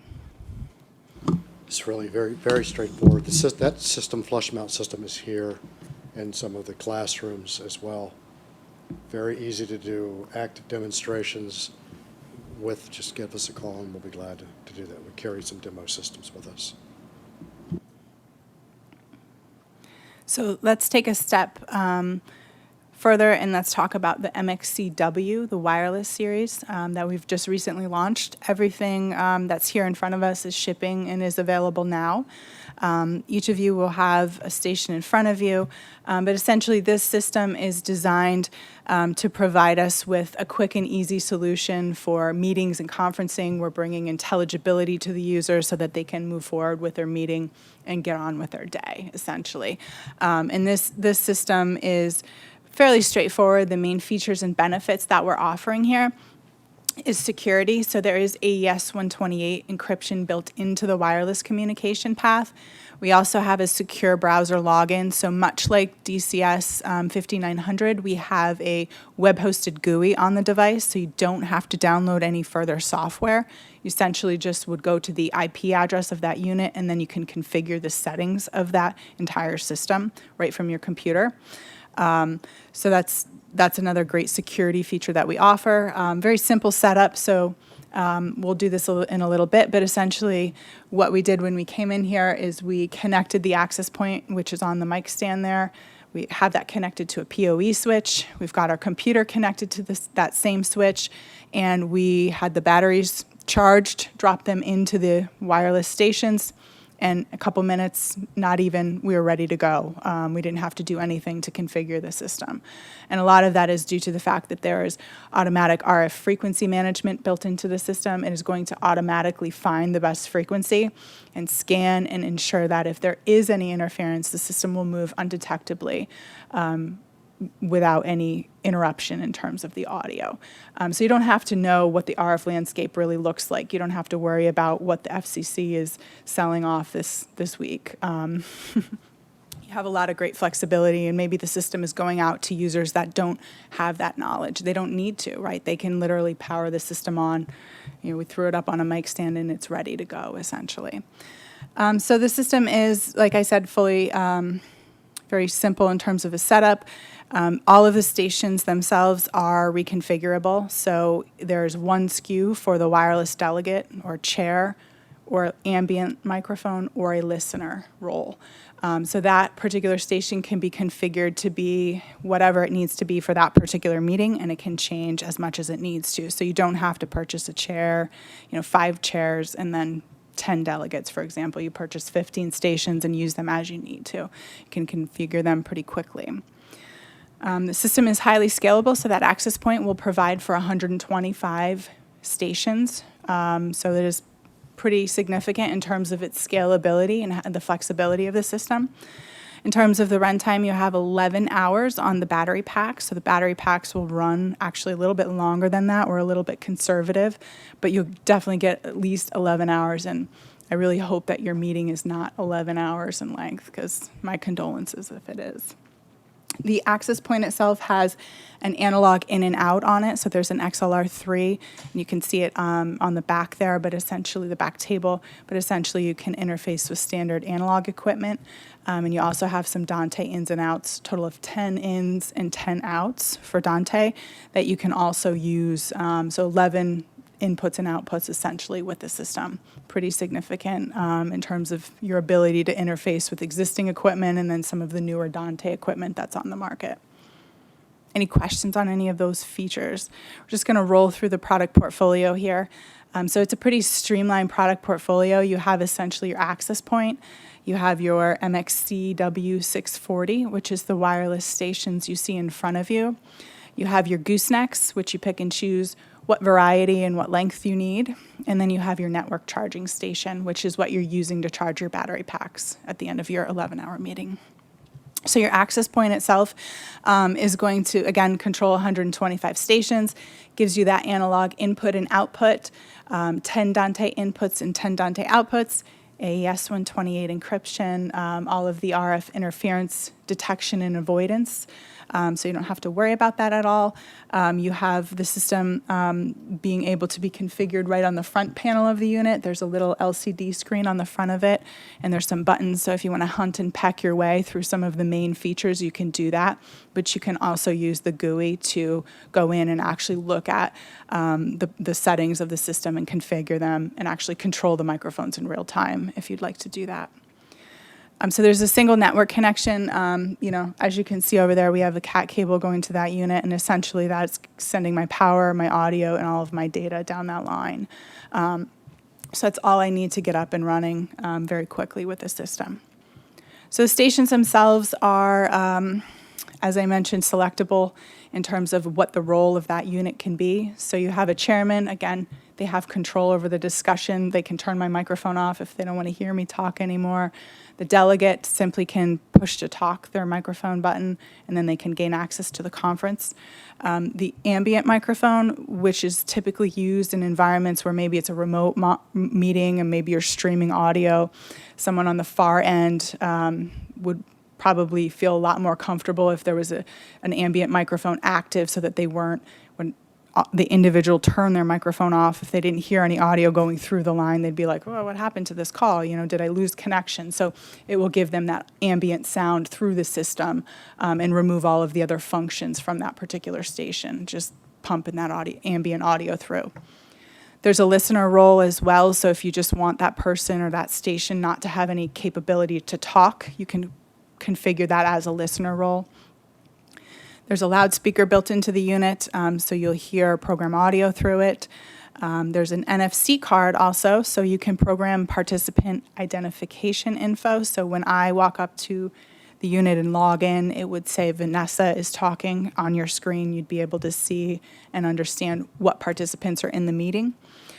There's also a micro USB on the back of the unit, and that's used currently for charging.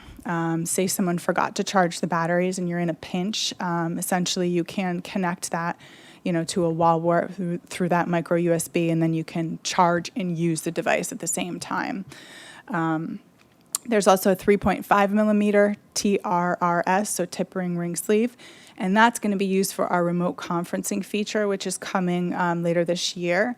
Essentially, that is where, if Tim is late for the meeting, I can call him on my phone, connect, if I had the dongle for my iPhone, connect him to the station, and essentially Tim could be participating in the meeting remotely. So essentially, he would have to mute himself on his phone, but he would be, at that particular station. And when he spoke, we would see that Tim is actually speaking through that unit. So it allows him to join and adds his audio into the conference remotely through that cell phone connection. There's also on the sides of the unit, you have two 3.5 millimeter connections for headphones. There's also volume controls independently that can be used for assistive listening, or if you're pumping in some interpretation through the system, you can also use those for that interpreted audio as well. So the network charger itself, which is back on the table in the back of this classroom here, will accommodate up to 10 battery packs. So this is going to give us our charge status LEDs.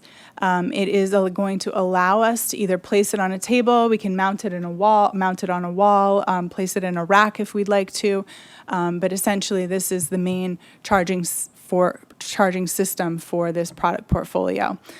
It is temperature controlled. There is a storage mode that you can enable on the unit. So either through the button on the back of this charging station or through the GUI, because this is a network charger as well, you can force it into a storage mode, so it'll leave the batteries charged at about 30%, and they can be shipped easily, and they can be just basically stored safely if you're not going to use them for a few months.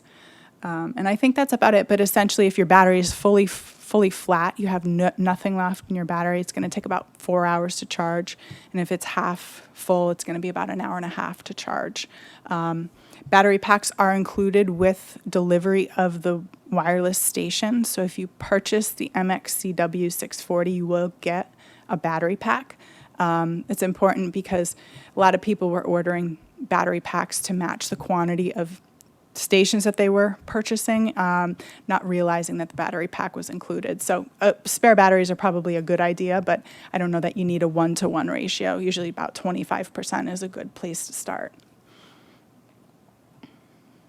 So the battery, which you can see in front of you, there is an integrated charge status button on that. So if you want to press that button, you can see the status of your battery pack. It will give you a 5-segment bar graph display on the unit. If you want to pop that battery into your station, you will see how quickly it is for it to join up to the meeting.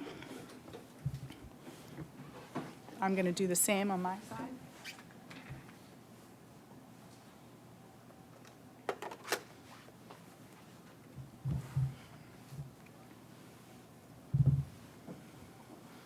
So it's a 3-cell lithium-ion battery pack, essentially. And once it joins the conference, you'll see that it will report out minutes and hours, so you'll know just how much time remaining you have left on your battery charge.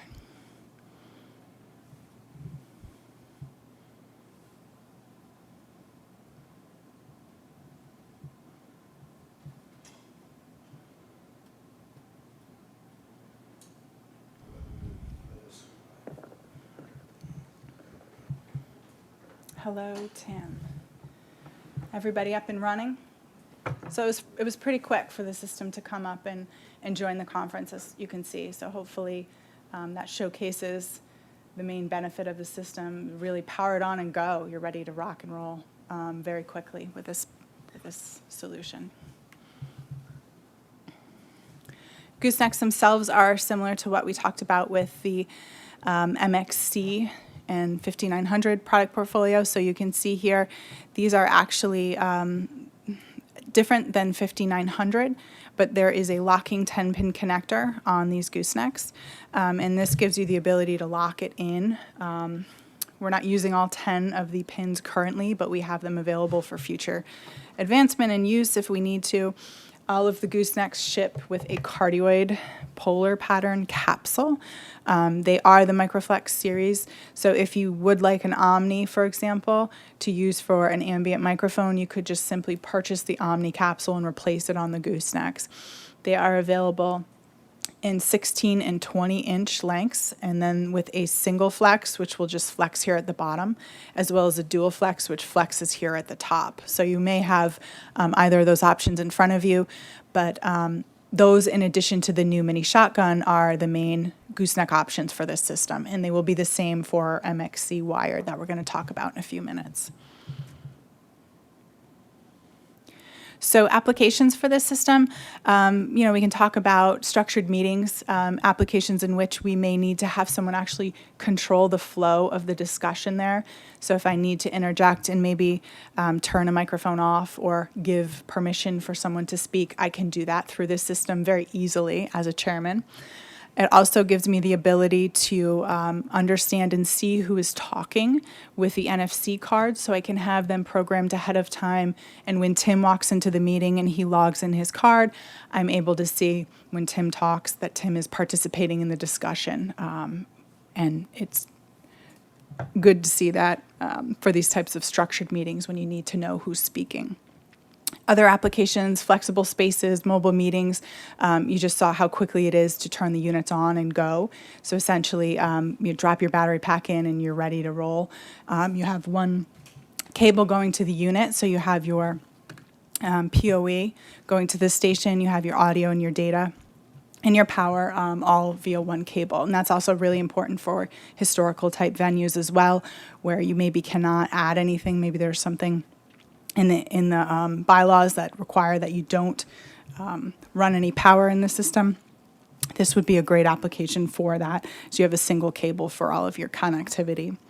And basically, you walk in and you drop your battery pack in and you're providing microphone and sound reinforcement all in one without needing to worry about installing any speakers.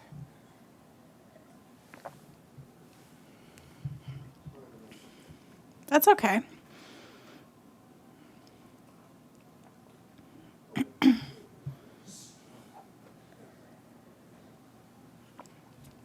NFC cards? Yeah. So if you turn your mic on, John. Yeah, so there we see that Tim is talking and he's part of the conversation. I'm sure there's many other applications that you can think of, but really designed for quick and easy setup and power on, and you're ready to go. So this is a quick overview of the system and the configuration in terms of setup. So we have our wireless conference units, which have joined to the access point network. And then we have a switch here in line, which is connected and powering my unit. May also have my computer connected to provide routing of some Dante audio signals if needed. But in this example, we've also added a analog microphone to the system. Maybe this is a Q&A mic that's going to wander around the room as needed. And maybe there's an output going to a sound reinforcement system. Maybe we have a kind of secondary or ancillary area where people need to listen to what's going on in that particular meeting. We can do that through either the Dante or the analog connections through the system. So we talked a little bit about remote participant, but this is a feature that's coming soon. So essentially that is that TRRS on the rear of the station. That's going to give you that ability to connect a mobile phone and have your participant join the meeting remotely. Another great application for the wireless conferencing stations, the headphone connections on the side, the 3.5 millimeter, you could essentially have a wireless press feed going for an overflow room, basically connect this unit directly to a loudspeaker and not worry about routing any audio or running any additional cables other than that one to that powered loudspeaker, and you're ready to go. Essentially, you have the ability to provide that overflow room with the audio from that particular conference and that discussion that's going on. So the GUI, the embedded web application that's hosted on the device itself, does give you a number of different views. So there's an admin view, which you use for configuration and control of the system. There's also a chairman view, which is going to give you the ability to control microphones in real time, maybe choose how you're operating your conference. So it can either turn it from direct access to maybe a manual request mode. And then there's also the ability to simply display what's happening in real time. So I could see if Tim was pressing his microphone on the screen behind me as a meeting participant, or who actually was speaking and who had the floor. I think one of the main benefits of the system is a wireless technology that we've added to this. This is our wireless technology that we've built into this portfolio, and with the ability to always scan the environment and no need to actually have knowledge of what's going on in that particular environment, we're able to really work in some really difficult RF environments. So there is a secondary scanner that's built into this access point that is always scanning and always looking at the RF spectrum, and if there is interference, it will move undetectably to the user. And this is because we're operating in 2.4 and 5 gigahertz, and predominantly what we're working with is DFS spectrum, and this is the dynamic frequency selection frequency group, which essentially is used for military and weather radar. And what we can do as an unlicensed user, we're allowed to utilize this spectrum as long as we play by the rules that the FCC basically stipulates, and that is we have to continuously scan, and if there is weather radar on any of those channels, we do move off of those channels immediately. That's okay. So that's the main benefit of the system, is we're not operating where standard Wi-Fi equipment is operating. There are other systems in this DFS spectrum, but essentially by utilizing this, it really gives us greater spectrum reliability and the ability to put more and more systems in one particular environment. So this is a quick look at the GUI and what it looks like in terms of the RF channel and operation. And we can take a look at this in 1 second, just so you can see what the RF spectrum looks like here. We're pretty close to an airport, so we're seeing some weather radar come online sometimes, but the system has been rock solid. It's been reliable, for the few days that we've been here. And it's good to note that you can actually deselect channels that you'd like to stay off of. So you can tell the system, if you know you're going to operate on channel 120, for example, you can deselect that and the system will stay away from that if that's your primary RF or in-house Wi-Fi channel. So this is just a quick overview of the pricing of the system. I'm going to just pop over to the GUI if I can.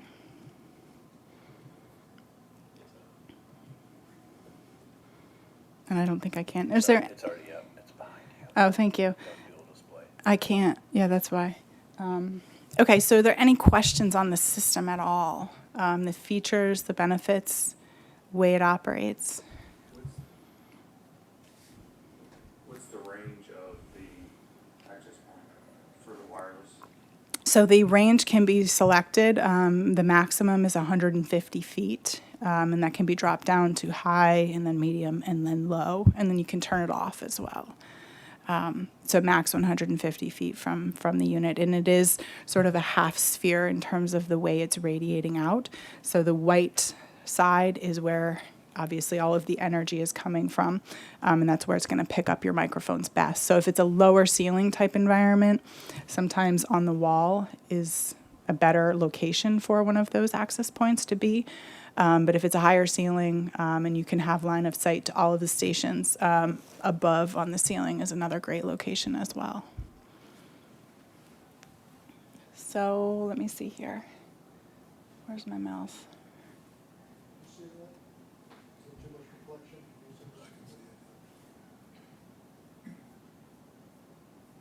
I can't get my mouse. That's the user interface. She's dialed in the IP address of the access point. Yeah. It's looking at some different selected views. So once I log into that IP address, you're going to see here there's a devices tab. And that devices tab is going to automatically find all of the stations that are attached to this access point. I can very easily change the roles of these units. As I mentioned, you have the capability to run them in delegate, chairman, ambient, and listener role. So I can make these units anything I would like them to be. There's a lot of different things that you can do to kind of customize the stations. You can change speak priority. You'll see your battery time remaining on the unit. You have the ability to adjust some of the gain on the microphones as well. And I'm not going to dive too far into this because we still have a lot to talk about this afternoon, but anytime a microphone is active, I'm going to be able to see, you know, as I pulled the gooseneck, you'll be able to see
So is anybody familiar with, we talked about this earlier, DIS product portfolio? So when Shure purchased DIS, I don't know, 8 years ago or so, we inherited a number of different SKUs, a different series from DIS. And this is what the product portfolio looked like last year for the 6000 series.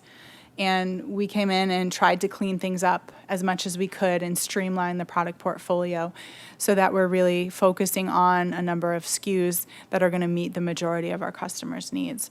And this is what the product portfolio looks like today. So that's the same central unit we talked about with regards to 5900. It's the same central unit that we're using for the MXC series. And this is going to give us the capability to support any number of portable and flush mount variants, as well as some modular microphone units as well. So let's dive in and talk a little bit about the product. So the central unit is, again, going to give you those 8 analog outputs and those 2 analog inputs. So if you need to interface with presenter mics or some output to press box or to loudspeaker area, you can do that with this system. You do require to purchase Feature License 6000, which is a feature license piece of software essentially that is going to open up this central unit to work with the MXC series. So out of the box, it's compatible with 5900, which we talked about previously. And then again, just to open this up to work with MXC, same central unit, we need to purchase that Feature License 6000, which is what the big node is there, FL6000. You can operate the 2 different systems, 5900 and MXC, off of the same central unit, but not at the same time. So it requires you to pick or choose which way you're operating, essentially. So there's a built-in web server. We talked about that a little bit previously. This unit will power up to 50 MXC stations. So you have the same 4 ports for daisy chaining your microphone stations off of the central unit. But with the MXC stations, we have a total of 50 coming off of this main central unit. But it is expandable up to 3,800 participants. So if you're really working UN-style type meetings, you can expand this with additional licenses and then with additional hardware components, accessories such as power inserters, repeaters, to really extend the capability of the system and provide the power to all of those stations on that chain. Also new with this system is the ability to do redundant cabling.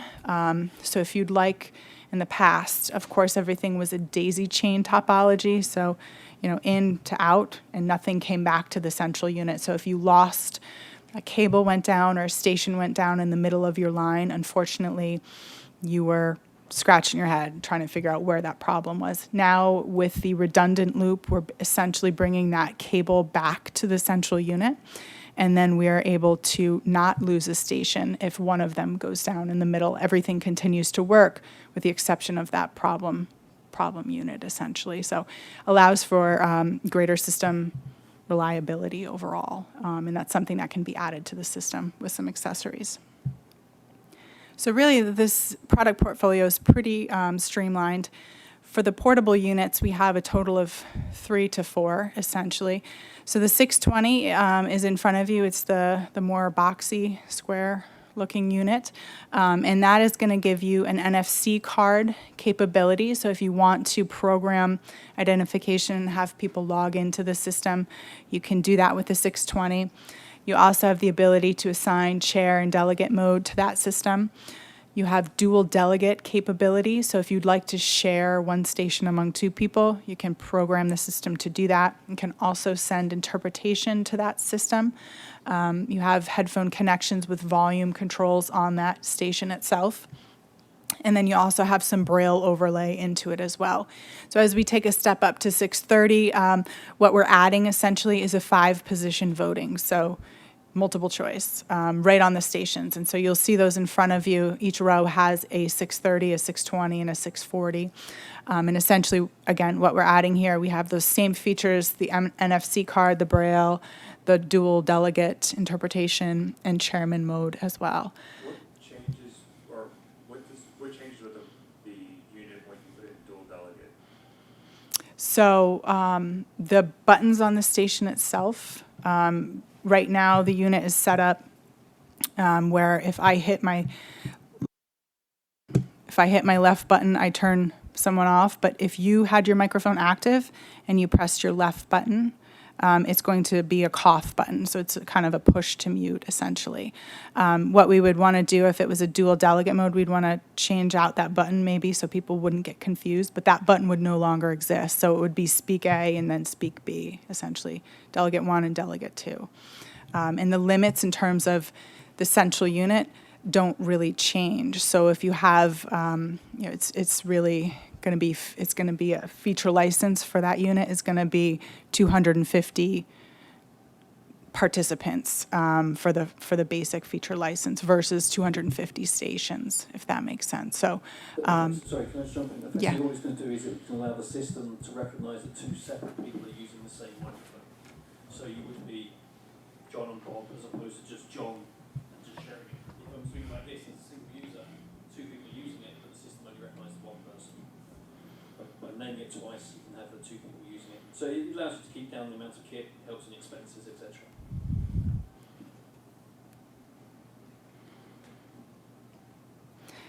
Okay, so the sort of the most feature-rich portable unit is the 640, which adds the touchscreen display on the station. This is really great for chairman, anybody that needs to touch and adjust what is actually going on in the meeting. This is a great product for that. You can also do voting on the touchscreen as well, but essentially that is what we're adding when we move from 630 up to 640.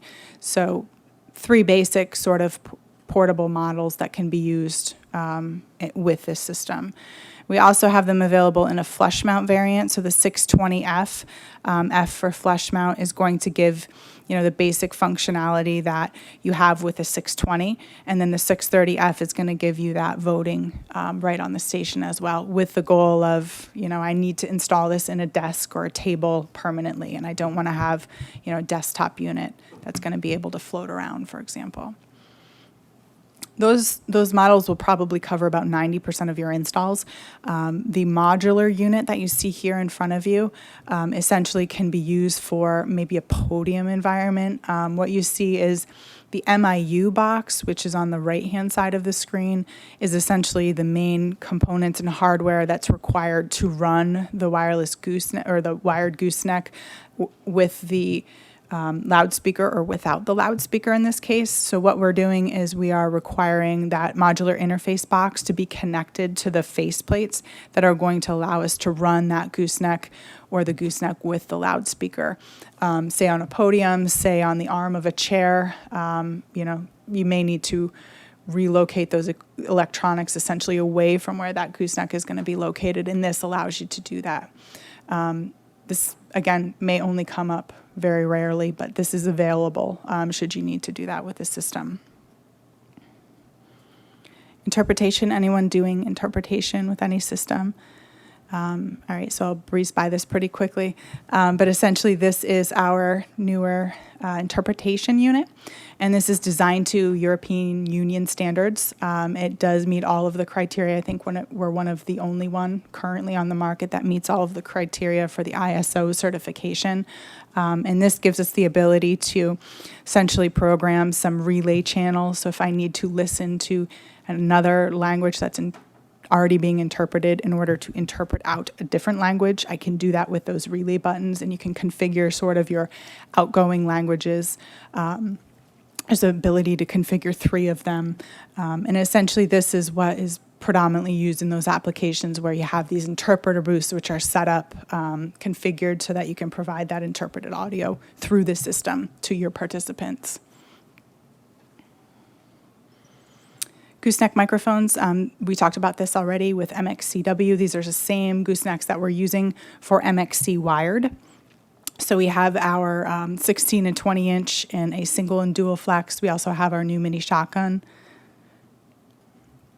The MXC sign, which is here in front of me, has actually been a really great addition to the product portfolio. This is something that can be programmed through the DCS LAN And essentially, once that is programmed, you can pull it off of the chain and the image will be retained. So you can configure names for a single person or 2 people, for example.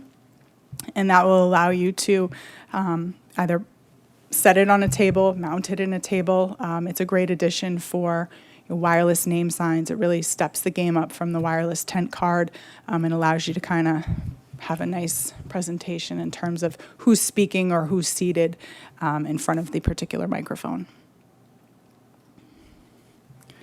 Cabling, so again, proprietary DCS LAN cables that we're requiring.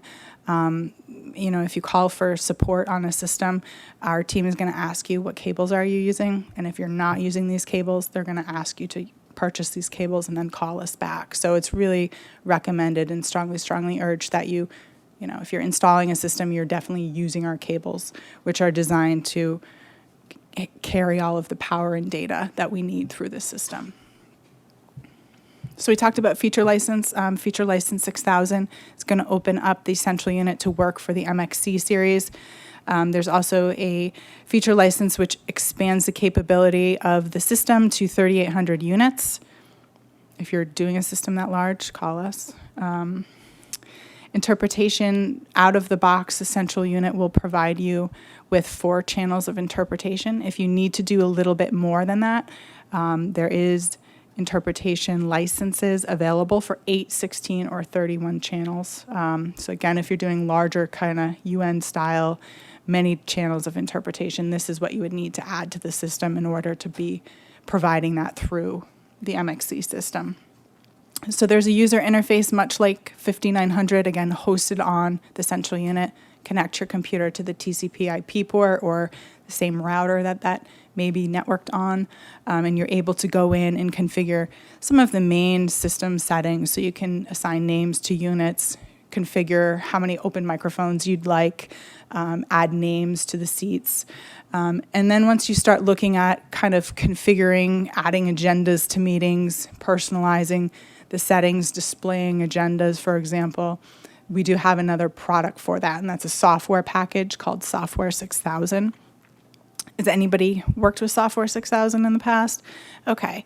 So essentially what we had in the past with the 6000 series from DIS was a whole list of SKUs. We've tried to consolidate that down as much as we could. And so essentially we have a Software 6000 basic suite, and that is going to give us a conference admin application, so someone that's actually configuring the agenda and the meeting, setting it up ahead of time. It's also going to give you a user interface so that, maybe you could do all of the things on the right-hand side with this basic software package. So create your agendas, create a synoptic or mimic layout so you can control microphones with kind of a picture of that room once you've laid your microphones out. You can do speech time. I'm not going to go through everything listed here, but essentially it's the basic entry-level software package for expanding the capability of the system beyond the basic portfolio offerings. Additional modules and licenses are available, so if you need additional admin applications, user applications, if you'd like to display the agenda on a screen, you could use that conference display application, which is that CDA license there. You have some voting modules as well as some API control and streaming modules as well. So again, all sort of customizable based on what you're trying to provide through the system. Most of the time, the standard GUI is going to provide what you need to get the conference running. But if you need to customize, again, the settings within the system, we can do that with Software 6000, and we're happy to have that conversation with you and get you kind of what you need license and module-wise to do that. System at a glance, the main takeaway from this is really that the DCS LAN is not Ethernet. It's not an Ethernet protocol. We are providing, the stations are connected and daisy chained back on the DCS LAN, and then we have our Ethernet connections to control and configure that conferencing system overall. Applications, so City Council is a great application for this type of system. Typically, you need to know who is speaking. So you could do that either by programming names into the stations, using the NFC cards, or maybe placing some signs around the table so you understand who's talking. City councils tend to need agendas, so require some advanced configuration in that regard. And the Software 6000 is going to give you that capability to create those agendas and really display those out. And the voting software, you know, I'm sure that you're going to need to vote on some specific agenda items. That will give you the capability, if you purchase that additional module, to configure those votes, start those votes, and really run those votes from the software. International Conference is another application that we talk about with this system. So again, most of these applications require many channels of interpretation. We may need a license for that, most likely if we're doing beyond those 4 channels that we get with this system once we've purchased that feature license. Agenda and voting is something that we can provide through Software 6000, as well as the ability to display an agenda on a screen for our participants.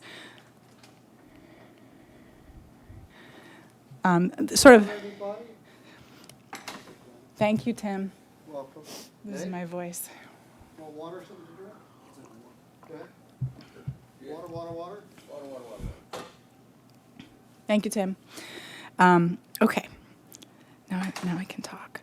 So the boardroom is another application for this system. So even though it seems like this is a complex system, or it can be very involved, it is very scalable. So this is another great solution, is standard discussion in a boardroom, a corporate boardroom, for example.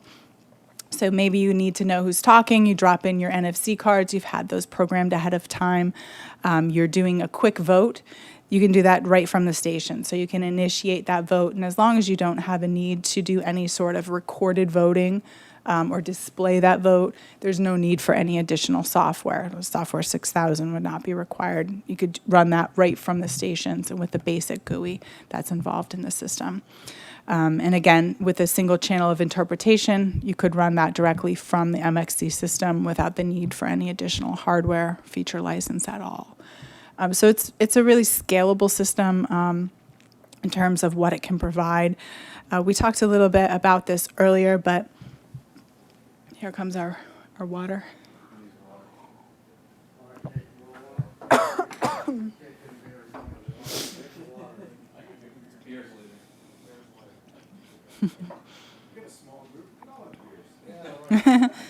Thank you, guys.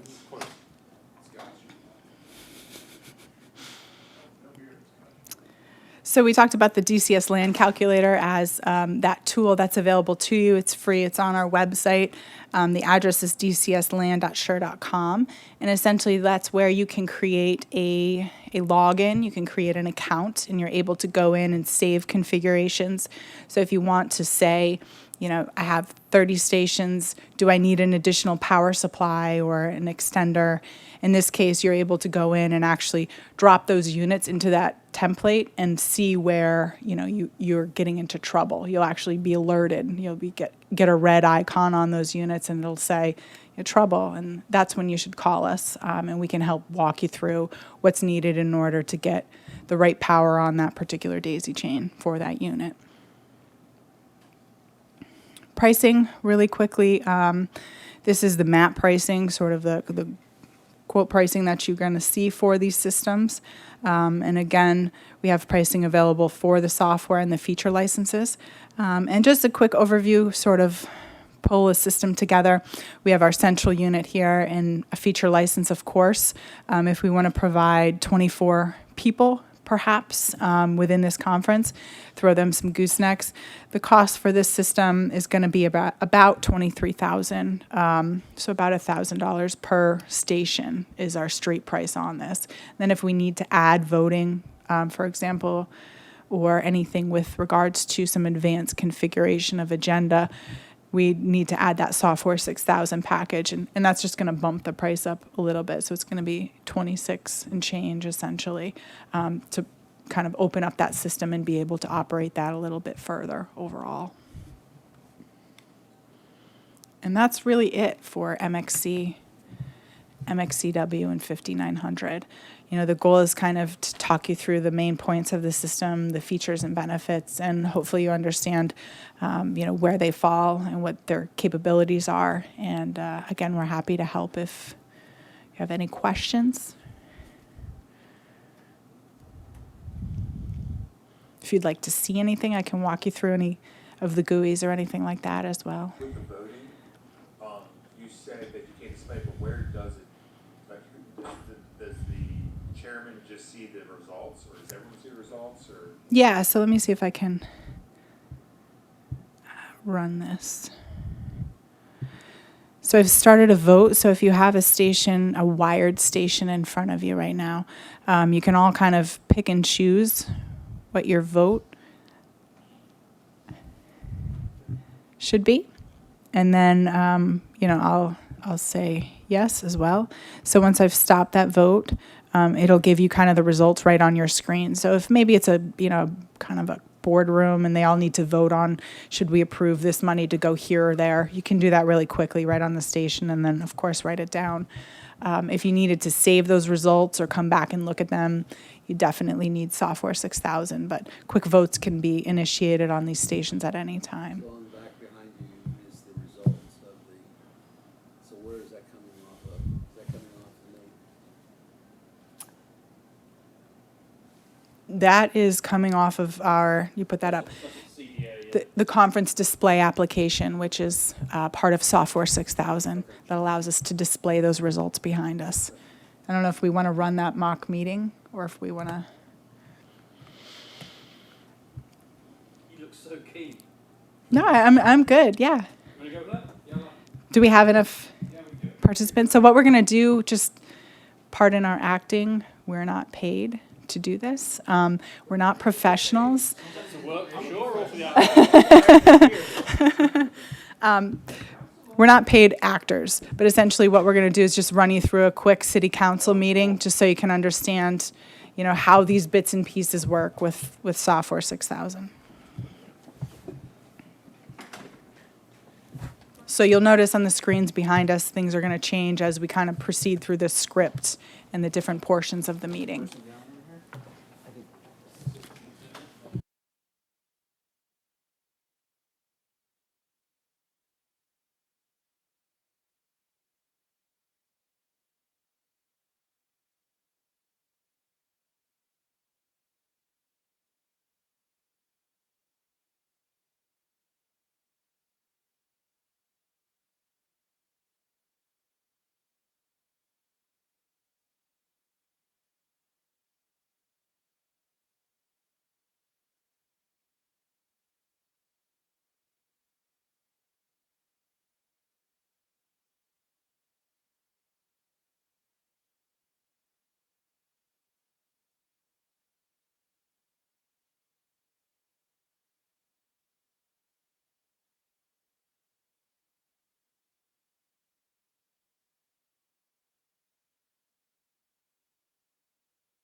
Oh, well, thank you.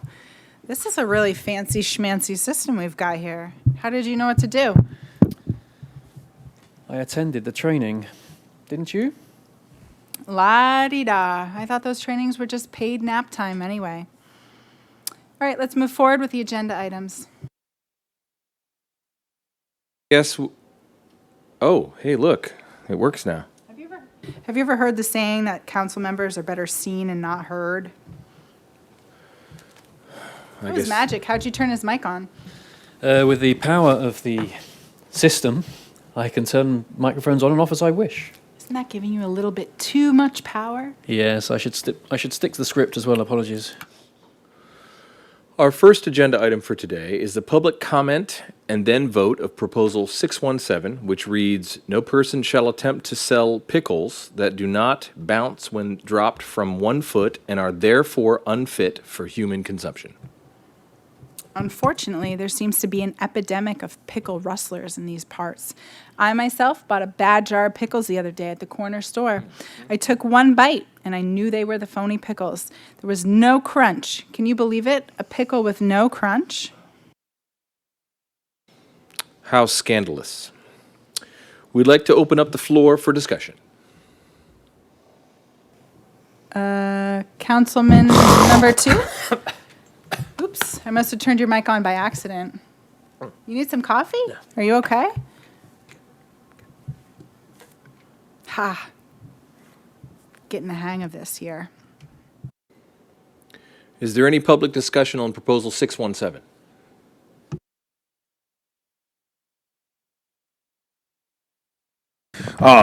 Thank you, Mr. Mayor, Mrs. Mayor, mayors of the court.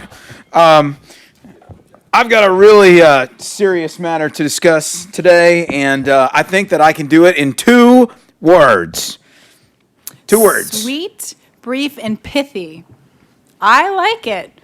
City clerk, start that timer. Now. Right now. No, I'm not going to start it now. It's already started. You can see on the screen it started as soon as I turn the microphone on. It's called automation. Food freedom. Food freedom. Thank you. What does that mean anyway? Who gave him this role, by the way? Just out of interest. Mayor, this isn't a debate. It's simply a forum. Comments have been recorded. Are there any other comments in the room? Dude, whatever.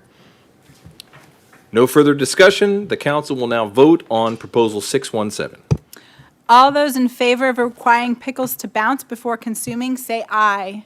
Mayor, no, you don't need to say aye. Remember, we've got the system. It's automated. We can check on the system, the units in front of you. If you were to press your screen, you would see the voting options are available, and you can choose from there. So what do I do here? You make up your mind whether you like the green yes, the yellow abstain, or the red no. Well, then yes, pickles should bounce. This is American way. No? Seriously? Nay? I don't like the thought of eating anything off the floor. Well, I'm sure they'd clean it off first. You're still a nay? No matter. We still win. It's 5 against 1. The ayes have the vote. The ayes have the vote. Proposal 617 passes. Item is Proposal 618, which reads, "It is hereby deemed a felony and therefore illegal for anyone to knowingly poach a Sasquatch in the county with a fine of $1,000 and up to a year in jail." We'll again open the floor for public discussion. Your honors. In addition to food freedom, look, I got something else. Okay? With all due respect, this council is completely unnecessary and would further hurt this community economically. And we get lots of curious folks coming through here, coming through these woods, looking for Sasquatches, and they're heavily armed, but it's for their damn protection. And if someone did find that hairy beast and just get a good picture, he could rip your arms right off. And besides, the money that we would get from somebody killing a Sasquatch in self-defense, I would fear that this would far exceed the fine, and it wouldn't stop people anyway.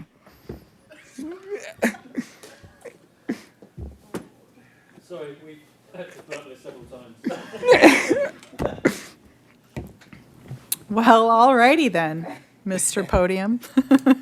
Anyone else? Any other comments? That was certainly sufficient. Time for a vote.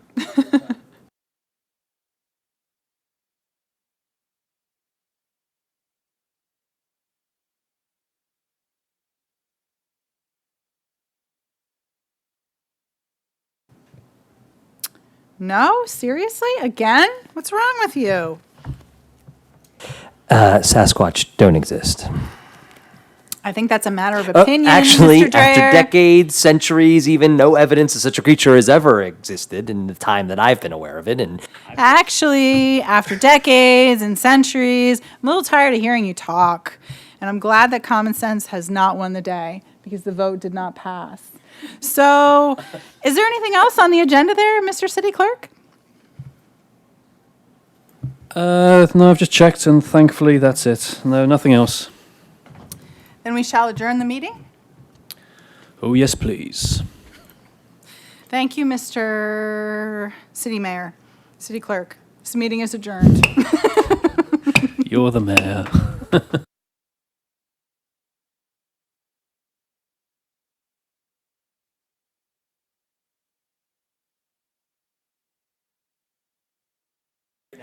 He's saying, please don't ever do it again. Not Martin, but his brother Bob. Okay, a bit silly, so apologies for that, but hopefully it sort of showed you how you can move through some of the workflow from a meeting with what the clerk's doing on the screen here is obviously on the outside, so as we go through the agenda, we can move through items, we can start votes, stop them, turn microphones on and off, and play with it that way, and obviously what you saw in the middle here, the CDA, so that's what we decided to, information to share. That could have just been a simple timer. It can sometimes be an individual vote. It can be done in different ways, whether it's in a bar graph form like that, or whether it's in a pie chart, whatever you want to do. And that's pretty flexible in how you want to program that and move stuff around. But those laws, by the way, are actually real laws in different counties. Is it Washington and Texas was the Sasquatch, I think? Connecticut was pickles. Yeah, so, yeah. Our mayor and I say, I know in Chester in UK, after midnight within the city walls, you can shoot a Welshman, but only if you use a crossbow. They've never taken out the laws. I think that's fair. I don't like the Welsh, that's all right. If anyone's got any Welsh heritage, I apologise. That was it, really, just to sort of show what you can. Well, hopefully it's a bit more sensible than that normally, but if there's any questions, we're happy to go through them. Or if you'd much rather just escape, also fully warranted and understood. Thank you, guys. I hope it was some use. Thank you for your valuable time. Appreciated. Obviously, Joe and the market dev team here from Shore are here to support you, along with the SK Mac guys. So if there is anything we can help you with, please do let us know. Thank you very much. If not, there's cookies outside.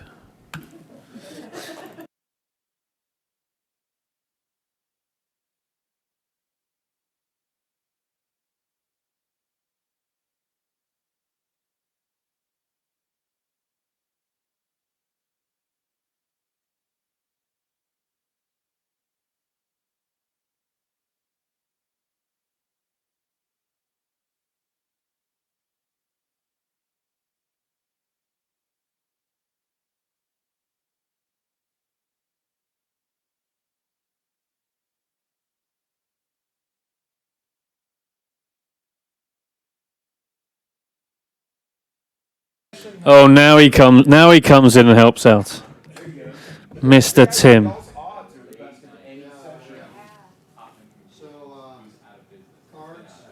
business cards. I'm the card carrying. Not card carrying? I'll give it back. Yeah. So what is there's three people, right? So one out of the three of you is going to walk away with the raffle prize. So you guys have the best odds.